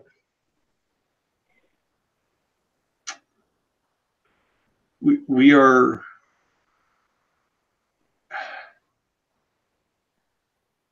let's face facts. Victim R and Robert X, I know it's victim A to Z. That's just what these two victims were known as to protect their anonymity. Would Victim R have become a heroin addict if not for this event? Probably not. Almost definitely not. Victim R would almost certainly have to live in America where we have an opioid epidemic. And even then, Victim R would have almost definitely had to have been prescribed an opioid to deal with some sort of pain issue to become hooked in the first place. So no, I don't think Victim R would have become addicted to heroin if this had not happened in his past.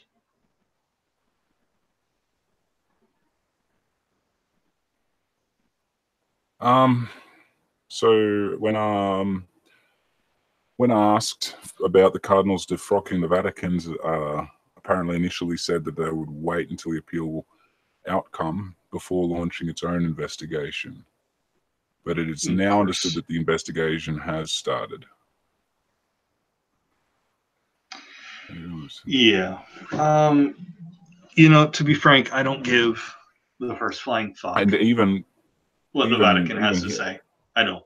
Even our government, which is I kind of think is a bit, I don't know, I'm not sure how I feel about it, but our government has said they will only strip Pell of his Order of Australia honours if his appeal is unsuccessful. So I kind of feel like I can understand why they're trying to wait until they actually get the final verdict if he's appealing. But you'd think this would be enough. But yeah. Well, I mean, we are talking about a guy who has been found guilty on how many counts now? Who has covered up how many counts now of child abuse? Yeah, it's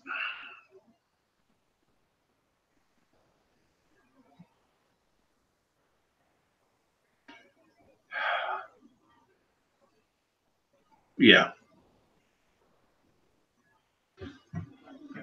The Catholic Church has such a disgusting amount of power in the world that is totally unearned, and frankly, that is what I attribute to Pell getting so minimal a sentence for.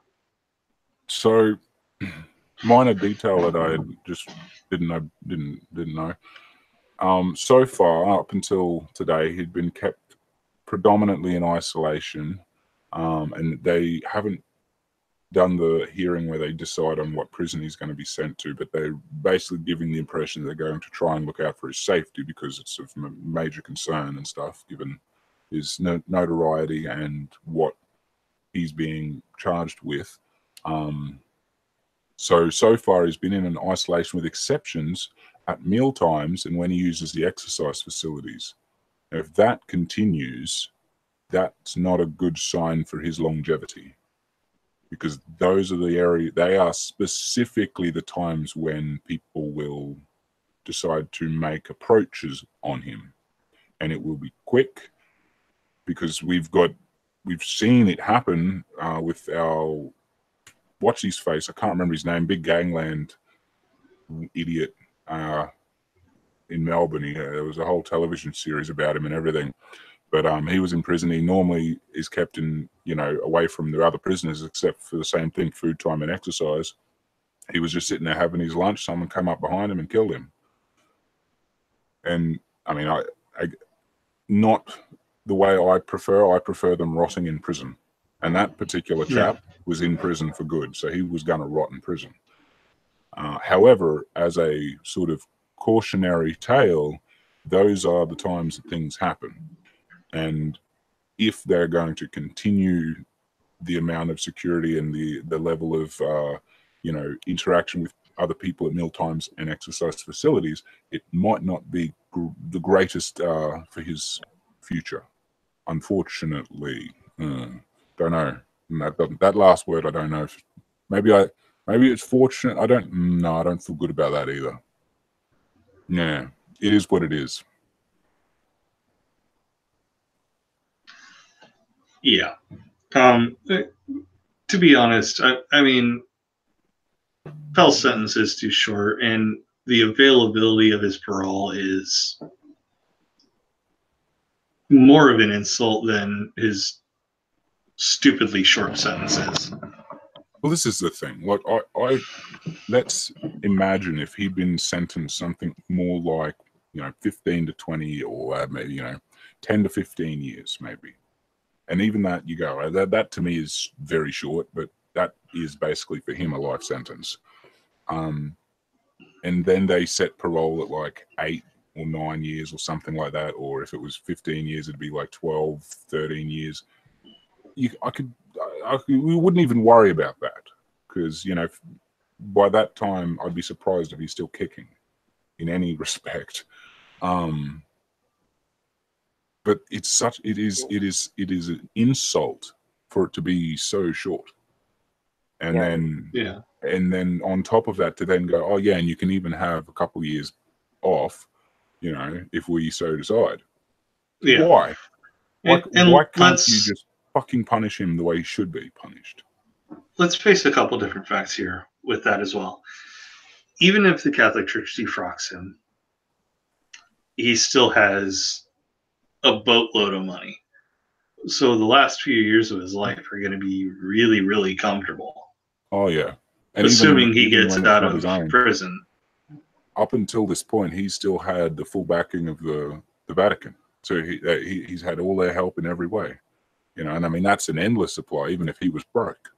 You know what I mean? Yeah. Yeah, because, I mean, despite the fact that there are dioceses outside the Vatican that are more wealthy than the Vatican can say, hey, send us money, and those dioceses have to.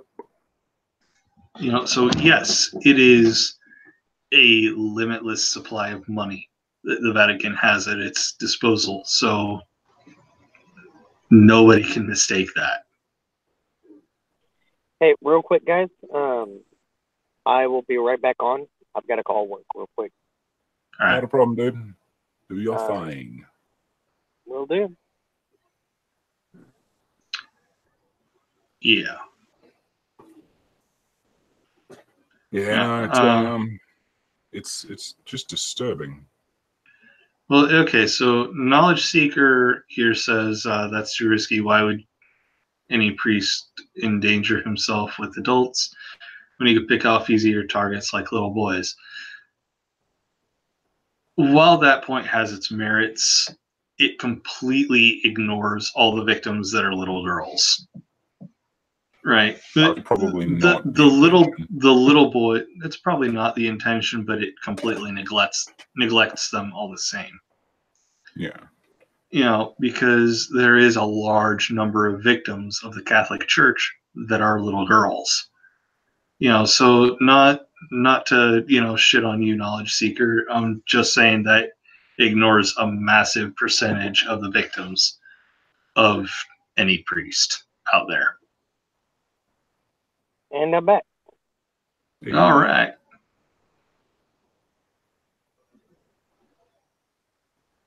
I know I was on for such a long time, guys. Yeah, you missed all the best parts. All of them. All of it. All of them. What is this? Okay, here's a Holy question. shit. We were talking before about rehab, right? And to focus prison systems more, or a little bit more anyway, on rehabilitation and being able to reintroduce them to society. What are your thoughts on rehab for people like Pell? Specify what you mean by people like Pell. As in the anything from pedophilia to or just general minors being assaulted, abused in that way, all the way to adults, with rape, sexual abuse, and that sort of shit. Because I know that wasn't Pell, but I figure we can class them rather similarly. Like, do you think What do that I it is feel about them? appropriate? Would you be persuaded to find a rehabilitation for them, or do you feel that those sort of people should not re-enter society? Well, the thing is we have to look at the individuals themselves, because the way I see this is that there is kind of a split chasm between the types of people that these are. Of course, you have the people that are non-issues who don't do anything, but then you have the ones that are doing this due to the fact that they've dedicated their lives to a cause that tells them they cannot get married, they cannot have sex, and they cannot masturbate. And this is causing sexual tension among some of these people, who then take it out on, people such as the nuns and the altar boys, and even some of the women within the congregation. Then you have the people like the church, the diocese over there in North Carolina, where these priests were giving out golden crosses to alert the other pedophile and rapist priests that these are people who are more susceptible to you, in order to be able to actually have sex with them. And so it goes beyond, huh? Yeah, I just say I remember hearing about that one. I was just like, holy shit, Yeah, and so this here it goes beyond just a product of what their religion teaches, and it goes a step further and showing that this is methodical and whatnot. And I don't believe that the two they're not necessarily different, but it's like one of those, not all atheists are humanists, but some humanists are atheists type of thing, where not all priests are methodical about it, but not all priests who are, raised like that are methodical about it, but the ones who are necessarily also products of their of that teaching. So we have to really separate the two, figure out, and this is the hard part, is figure out which ones are doing it strictly because they're raised up in this type of situation, and then you have to separate those from the ones that are doing it methodically and are doing this in a way to make sure that more priests are raping individuals. So you have to separate out the two. And without the evidence that's like from North Carolina diocese, without that type of concrete evidence, it's hard to distinguish the two. So it's hard to separate the two out in order to say what should be done about this. Regardless, something needs to be done about it. And it needs to be done, all throughout the religion itself. And in order for that to happen, you need someone who's in charge who takes this seriously enough to want to eradicate this type of behavior. And I do believe that one of the ways to eradicate this type of behavior is to, if not allow these priests and whatnot to have a sexual relationship with someone, to at least lighten up on the masturbation aspect of this, so that way they have a way to get rid of such sexual frustration. Or if not either of that, at least allow them to marry, so that way they can take out their frustration.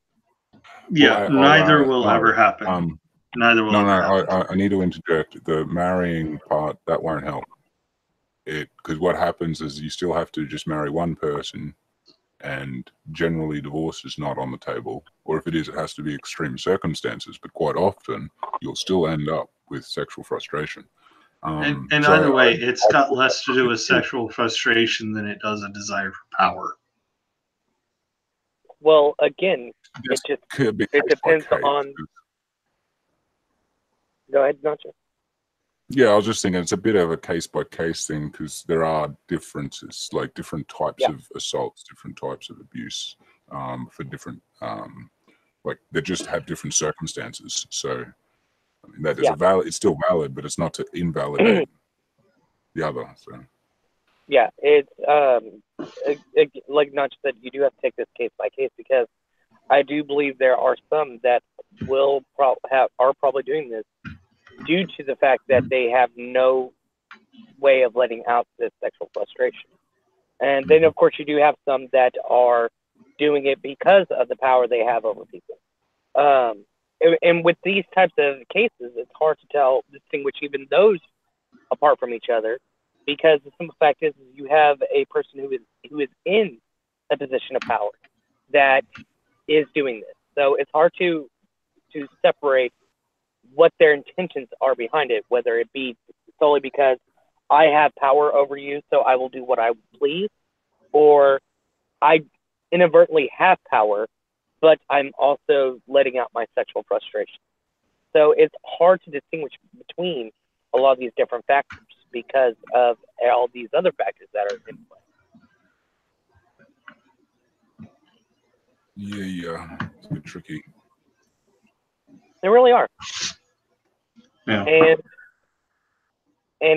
But regardless, something does indeed need to be done about this.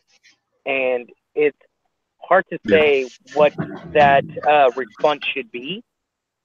But for one thing, the ones that are known to be abusers of said power need to be taken away from power. They need to be out of these positions instead of just moved to different dioceses. Yeah.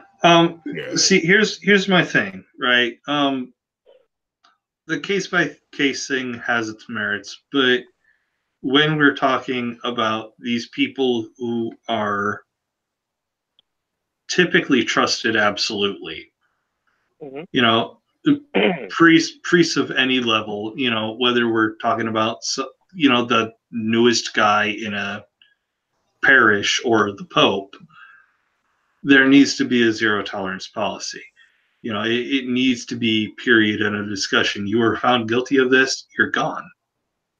Not moved to a new diocese, not giving cover the Catholic Church like Pell is.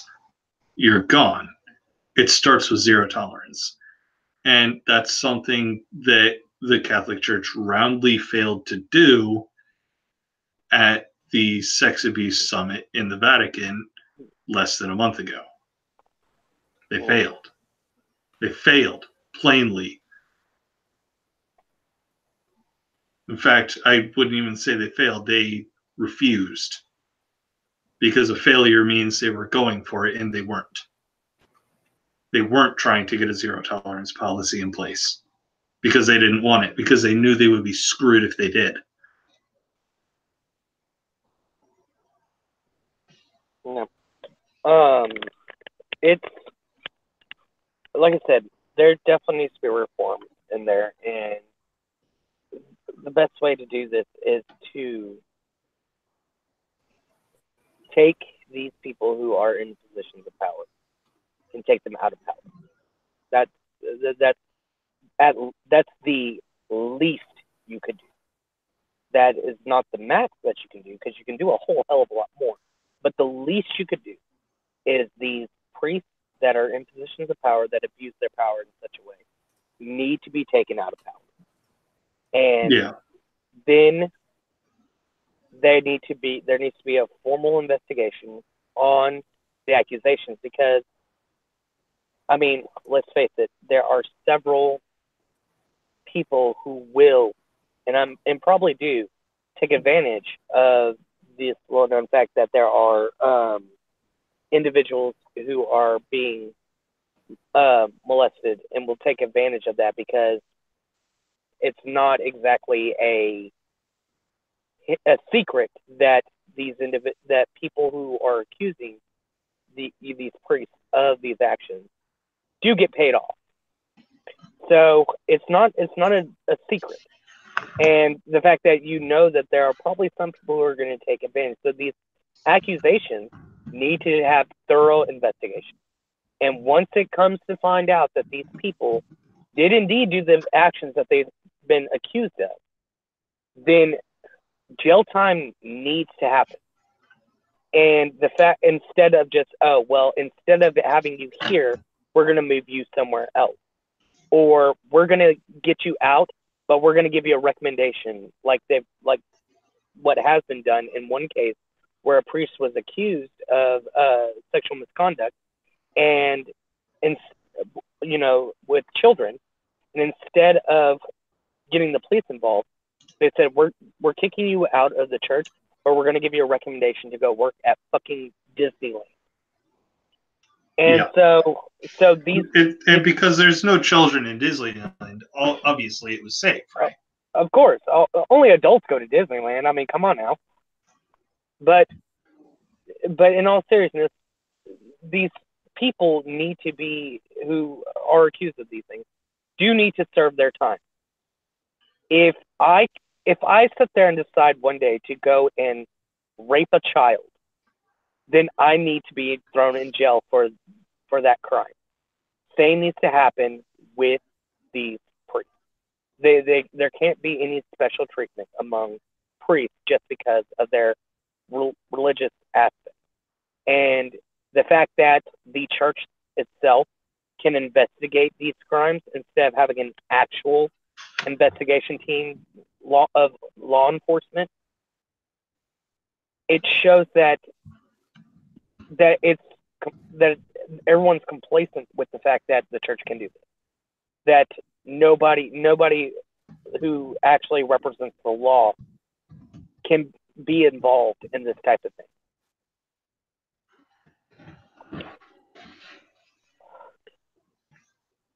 So this is something that needs to be reformed. Yeah, and that, I think, is where zero tolerance steps in. So not only should, let me put it this way, as soon as an accusation is discovered, the secular authorities should be contacted instantly. That should literally be the next phone call. Not the bishop, which is what the Catholic Church would say comes next. The secular authorities in the local area. Not only that, but the very second after you got a hold of the secular authorities, that person who is being accused needs to be removed from power.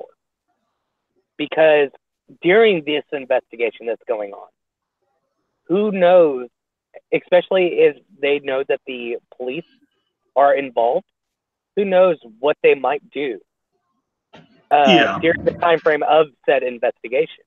So the very second you get off the phone with the authorities, there needs to be something, some way of going to this person's house or whatever, and removing them from their position of power. Yeah. Well, I mean, okay, so here's another thing to kind of bolster what you're saying, because right?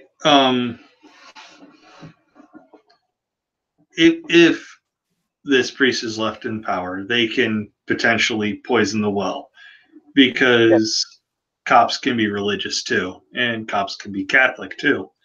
Mhm. If a cop is in a congregation of an accused priest, that priest can go up and say, well, these are obviously false allegations, and anyone that takes them seriously is a friend, cousin, relative, quoting Francis, of the devil.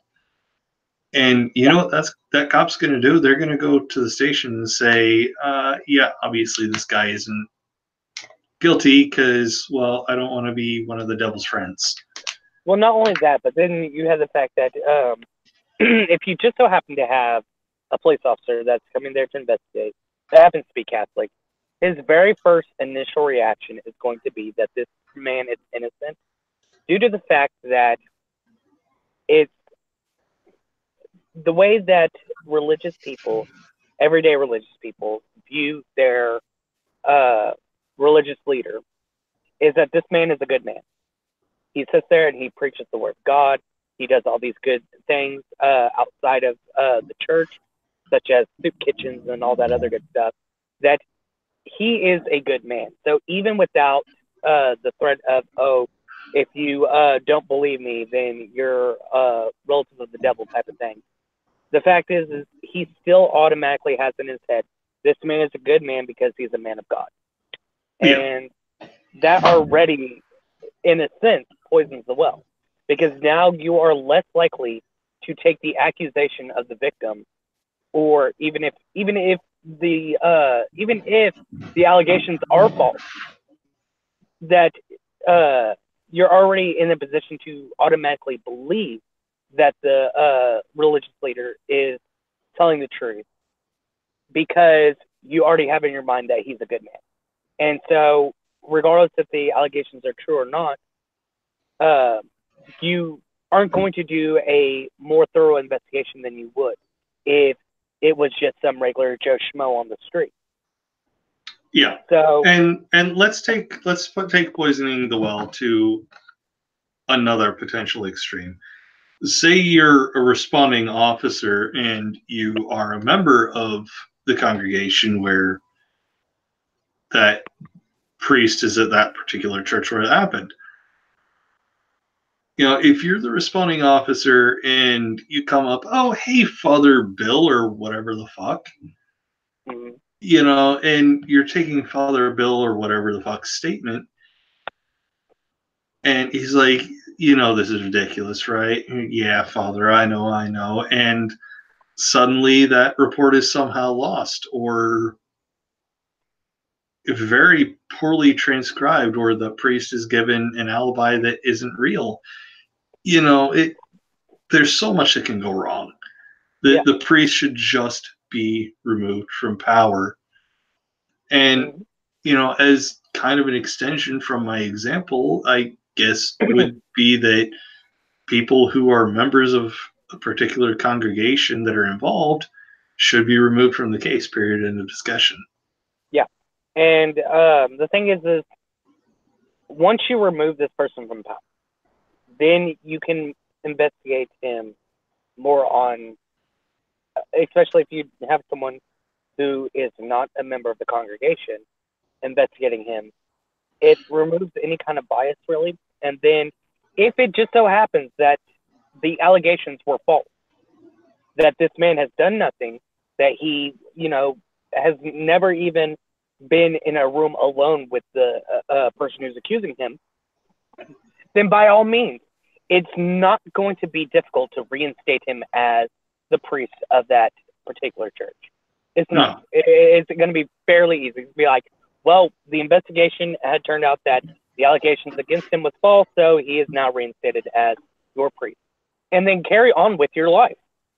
Yeah, but, and you know, the Catholic Church can play politics as it almost definitely would. Well, this priest's going on vacation for their health. Yeah. They're not under investigation. They're going on vacation for their health. Yeah. Well, and I mean, I would imagine being a priest is a tough job. So, okay, I'm going to just blindly accept vacation because it's a mundane claim. Yeah, and then if it turns out that the allegations were true and he's arrested, then all you have to do is make a statement telling the truth, saying, so the priest was under investigation, and tell them exactly what happened. One thing that you don't do is make sure that he gets moved to a different area. Yeah. Make sure that he actually stands trial for any claims that are against him, and if they turn out to be true or false, act accordingly. Yeah. I'm just. But that's not going to happen because. No, of course not, because nobody wants, especially within the Catholic Church, nobody wants to have that happen due to the fact that the Pope is put in place, quote unquote, by God. Oh yeah. And the the cardinals under him have say so. And oh shit, I call. Well, work's calling me. Give me a second. Okay. Yeah, you're right, man. Yeah, the Catholic Church, first of all, isn't going to fucking kowtow to civil authorities unless it's forced to. And it'd definitely take a fair bit for that to happen. Yeah. And, frankly, it just won't. Such as it was, and it was definitely not, anything of substance that the Catholic Church came up with. But I am now posting something in the comments section. It's actually my video of me and Gray Skeptic covering the Vatican Sex Abuse Summit. And in that video, I discuss a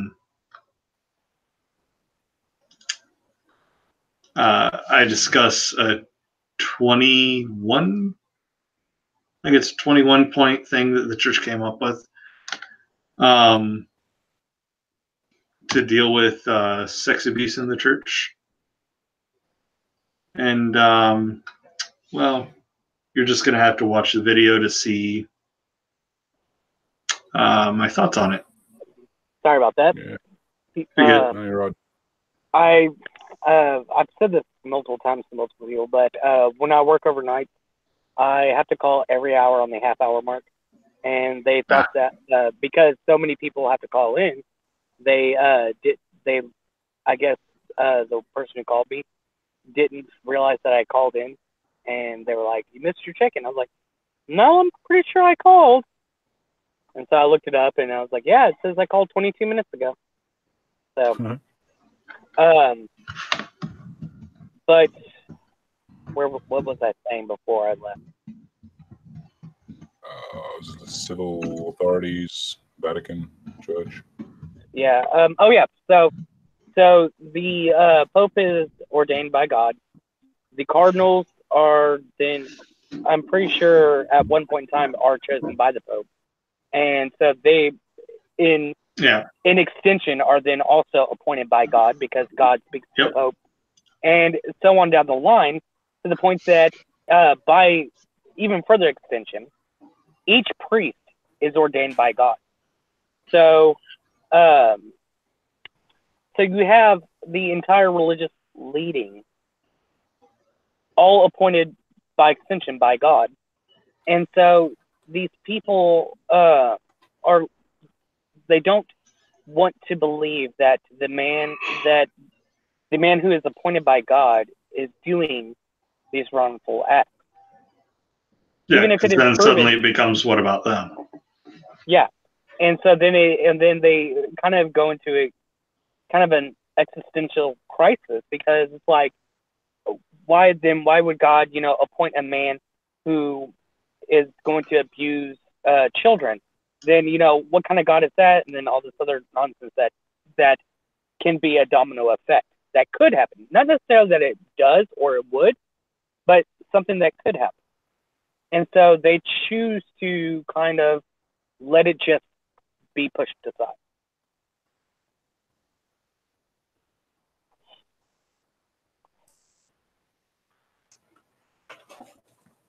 Yeah, it's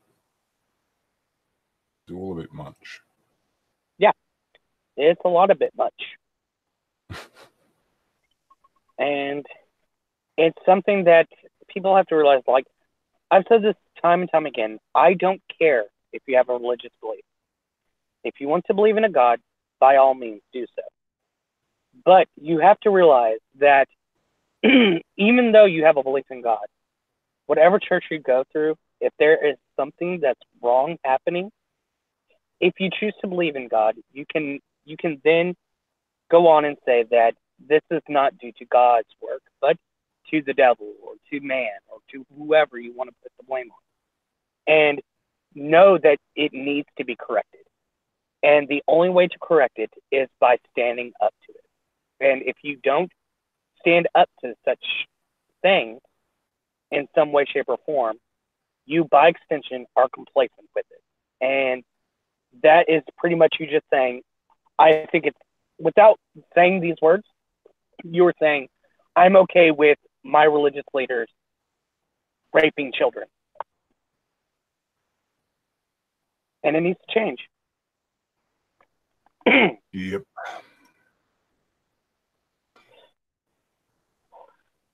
Yeah. It's a big ask. Like, it's a big, because it's so preset in its ways as such an ancient sort of organization. It's amazing that they've even really been able to continue for as long as they have. Yeah. I mean, the Vatican as an organization is far and away one of the oldest, if not the oldest, religious institution on the planet.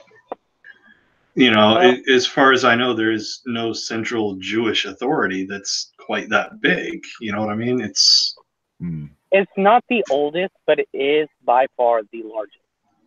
One of the older religious institutions would, of course, be like Hindu. Yeah, but as a organized, but is that got a the same sort of organization behind it? I'm not 100% certain, but that's the sort of thing that I had in mind when Bob said what he said.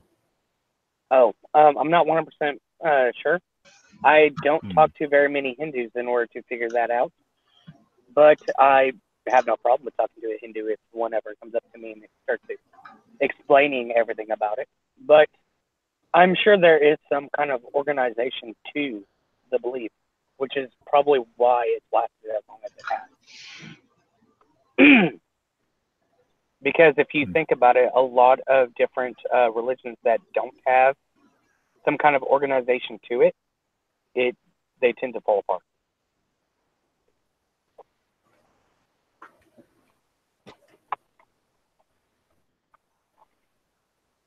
And before someone brings up like the ISB, Independent Fundamentalist Baptist, let's realize that they are organized, whether they want to admit it or not. Yeah. And even worse, if you bring up the NIFB, the New Independent Fundamentalist Baptists, they're organized too. Yeah, they're not as organized as the IFB, but they are still organized. Enough to the point where when Steven Anderson says, this person is going to be the head of your church, they listen. Like, for instance, Donnie Romero, who was a pastor at one here in Texas, one of the steadfast, whenever he was charged with the counts of prostitution, if I'm not mistaken, marijuana charges, and there was one other thing that I can't remember at this moment, but he had like 3 different charges against him. Whenever he had to step down as pastor, Steven Anderson came in to preach the next night, and then he said that he didn't give them an option. He didn't say, well, y'all need to now choose who your next pastor will be.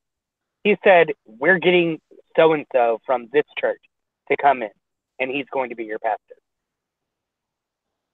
So this wasn't a y'all have complete and utter control over your own church, and y'all need to. That I'm just here because Donnie asked me to be here for today, so y'all need to pick a pastor. This was I'm picking your pastor, and this is going to be the pastor. And some of them, and if I'm not mistaken, a great majority of them just accepted it. And so anytime someone says, "Oh, I thought y'all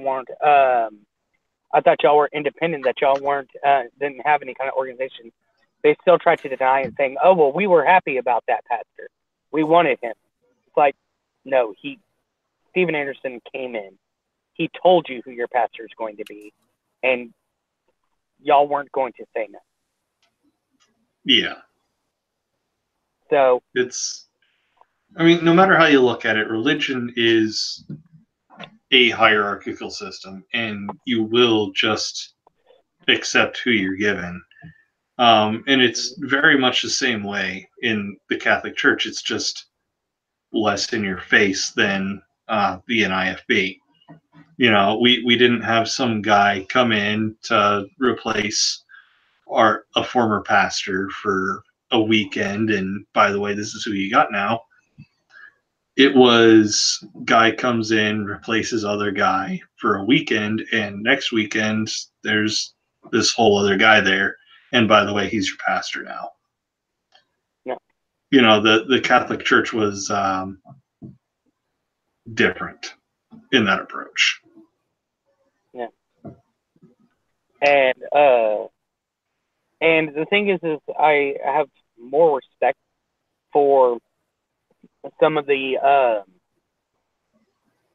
denominations and whatnot for acknowledging the fact that they do have a hierarchy, because they're at least being honest. They're saying, we know we have a hierarchy.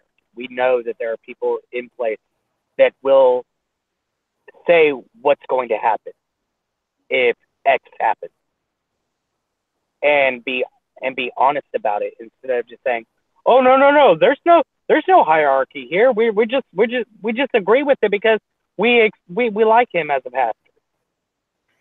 Or whatever. I thought I was muted for a second. The thing it reminded me of with witnesses. No, I've totally lost my point now. I got distracted thinking I was muted, and then my point just went bye-bye. Happens. Yeah. We can jog your memory, try to, talking about how the Catholic Church has a hierarchy, and that most churches do. And there's a bit of respect to be given to those who are at least honest about it. Yeah. Yeah, no, I know that was to do with the point, but I can't remember where I was going with it. Oh, okay. But yeah, I'm sorry. It's fine. It happens. But yeah, so there is some respect to be given to these people who acknowledge it. Even if it is a small iota of respect, there's still some respect that's to be given to them. In my opinion. I remember the point now. What I don't like is with the witnesses, for example, will have that hierarchy go all the way to God. And most, I'd assume, are like that. However, when it comes to being placed in a court of law and asked about that, they beat around the bush and pretty much go, not really. Even though that is literally what their followers die for. Yeah. Yeah. Okay, so let's take a look at the Catholic Church's hierarchy, right? You've got bishops and cardinals, or not bishops, the Pope, then the cardinals, then the bishops, then the pastors, and then below that you have the priests. The Pope obviously is appointed by God because the cardinals popularly voted for the Pope. Yeah. Actually, it does have to be a 100% consensus, but even so, it's got to be political. There's no way it's determined by God because, well, let's face the fact that there is no God. But even if you are under the belief in a God, the simple fact is when you have people like this, it's really more or less what's going to look better for our image. Yeah. And so, let's face the fact with the Catholic Church, Pope Francis is a great look. You know, compared to Ratzinger, you know, going from a conservative to a liberal, it's a great look. Yeah. It was purely political. Mhm. Otherwise, the Catholic Church would have not gone from someone as conservative as Ratzinger to someone as liberal as Francis. Yeah, and I can't remember Francis's actual name. That's why I'm calling him by his Pope name. Oh wait, no, Ratzinger is Ratzinger was Benedict the 16th. Benedict. And the thing is yeah, I knew that. And the thing about that is, whenever he became Pope, I can't tell you how many people who were not Catholic, and some of them who were not even religious, saying that they were all for Pope Francis because of his liberal ways. So now you have not only the Catholics, who may be more liberal than some others, on Francis' side, but you have people who are not even in the denomination or even with a religious belief. They're like, I'm okay with Francis because of the fact that he is so liberal. Yeah, that is true. He became a very popular pope for even people not religious or, you know, just for his liberal views. And it does help to blind people, you know, to what else is going on. Yeah. No, and, Google, I didn't call for you, Google. But and the fact that one of the funnier things now is with the whole entire North Carolina scandal and all these other scandals that are happening, and the Pope saying some of the things he's been saying as of late, a lot of people who are at least on the non-religious side are starting to have their eyes open and be like, to be honest, he really, in all sense, is not exactly all that different than the other popes that were there. Yeah, well, and that's it. It's a public face. And I mean, even to lessen I can't remember exactly what the change was, but they were like a little more liberal on the LGBTQ agenda, if you'd call it that. But they still took forever. I mean, you know, it wasn't like he was the new pope and then just went, boom, it's all good. And, you know, it's with concessions. And there are still pushback from, you know, if you can become a priest or if you can do this or, you know, or go become somebody working in the Vatican or however you say it. There's still people people today who are Catholics who are against evolution. So, I mean, we're always going to have pushback on certain individuals. Oh, it's such a shame. Mm-hmm.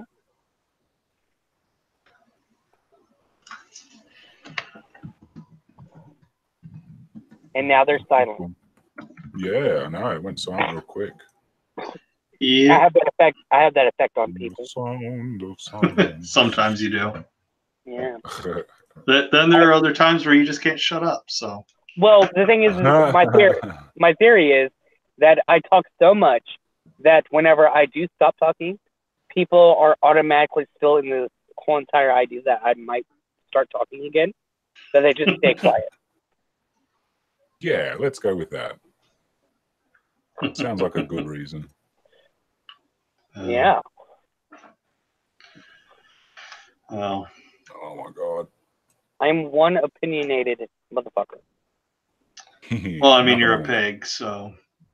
Yeah. I like to hog. I like to hog everything, but I'm just. Yeah.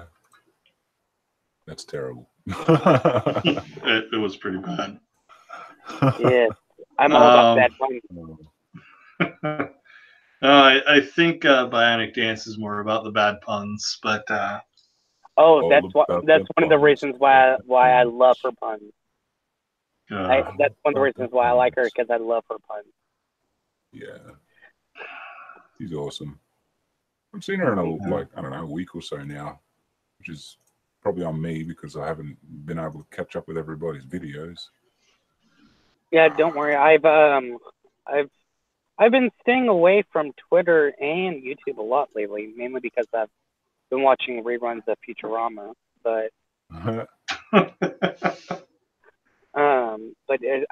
been away from it all. That I hear of all these different things that have happened after they've already happened, and I'm like, oh, okay, then that happened recently. Okay. Yeah. And so people constantly, I've opened up my Twitter to see some messages. I'm like, oh, well, let me go look at these messages. And when I went to go look at the messages, they're like, have you seen this recent thing that had happened? And I'm like, no, what's going on? And then I get on the actual Twitter part, and I'm like, my feed, and I'm like, oh, that's what they're talking about. Well, so I've been completely out of the loop about certain things, and I get caught up on it, and I'm like, oh. Sometimes that is really a nice place to be. Yes, because I'm not a very big fan of drama. If I want drama, I'll just go ahead and stick to my regular life. So whenever I get online and there's drama, I'm just like, oh, that's something that I'm going to read, but not at all put myself in the middle of. Yeah. Oh well. It's been, it's always eventful though. Like that's the one thing you can always guarantee, that when you go away from the social medias and you come back, there's going to be a lot that's happened. Like that's just sort of a guarantee. Yeah. Yeah. Well, we've been going at this for 2 hours, so I think I'm gonna go ahead and end it here. The important thing is to not just let this die, right? I mean, we're talking about someone, George Pell, who abused at minimum 2 kids himself and covered up for who the fuck knows how many other priests while he was cardinal and treasurer of the Catholic Church. So take to Twitter, take to Facebook, or I don't know, go to your town square or local Catholic church and start shouting. Do something, because this is too big of a miscarriage of justice to let stand. Yeah. Unless you're in New York, because if you go shouting in New York, you're more than likely to get someone to tell you to shut the fuck up. I saw this one video that always cracks me up every time I come across it, where this lady is like, where she's taking a little short video, and she's like, I'm finally here in New York, and in the background, and she's yelling this. In the background, you hear a guy say, "Lady, shut the fuck up!" And I was like, I love it. Well, I think even in New York, you get people on your side on this shouting match. So, yeah. Don't just let this die with the live stream, cathartic as it may have been. Actually take, I don't know, even if it's just a social media kind of thing, say something. Yeah. Right? Because this is a huge miscarriage of justice. This is a slap in the face, particularly to the victims, and it can't be allowed to fucking stand. It just fucking can't. Yeah. Wonderly wants to remind you to sing. I am tone deaf, so I'm going to not do that. Because I actually like you guys for some reason. Why do you like us? That's very peculiar. I don't know. Sounds fishy. But not nearly as fishy as the Catholic Church, so... Ain't that the truth? Yeah, nothing's quite as fishy as the Catholic Church. But yeah, definitely don't let this die. at the very least, don't let it just go. 6 years is nowhere even remotely close to enough. It's insulting to the victims, however the fuck many there are.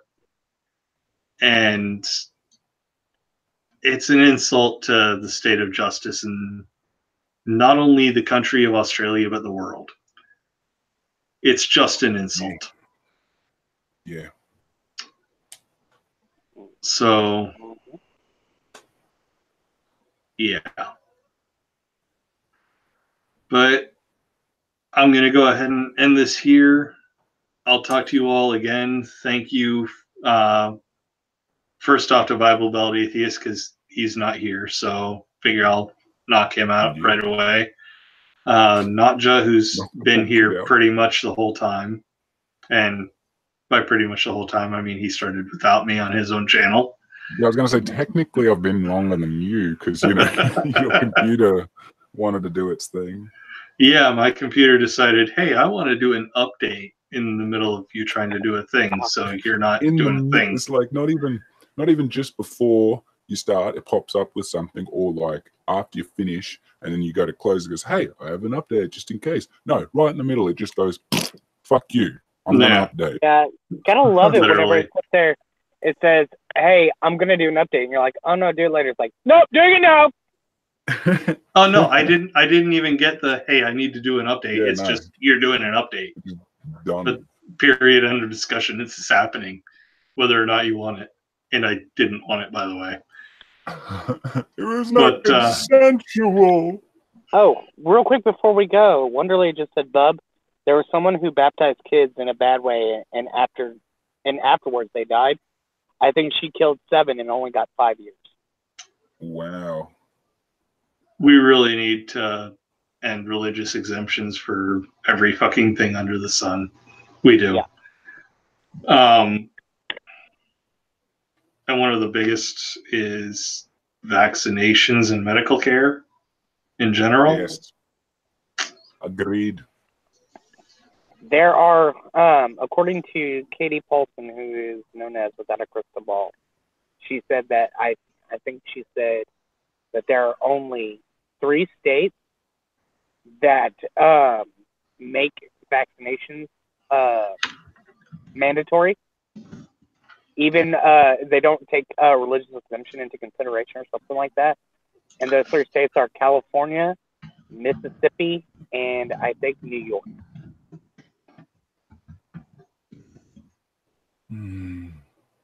Yeah. All right, everyone. I'm going to go ahead and end it here. But, yeah, the last person I haven't thanked yet for stopping into the live stream is Russ. So thank you for coming in, Pigman, and talking about your outrage with this bullshit. Oh, yeah. Anytime. And remember, everybody, don't let it die here. Do something about it. Keep it alive. Let the Catholic Church know that this is not enough. If you're in Australia, let the Australian judicial system know that this is not enough. In fact, let them know that it's an outright insult, because it's just not enough. All right, everyone. Take it easy, and I'll see you all in the next one. Peace. Later, guys and gals.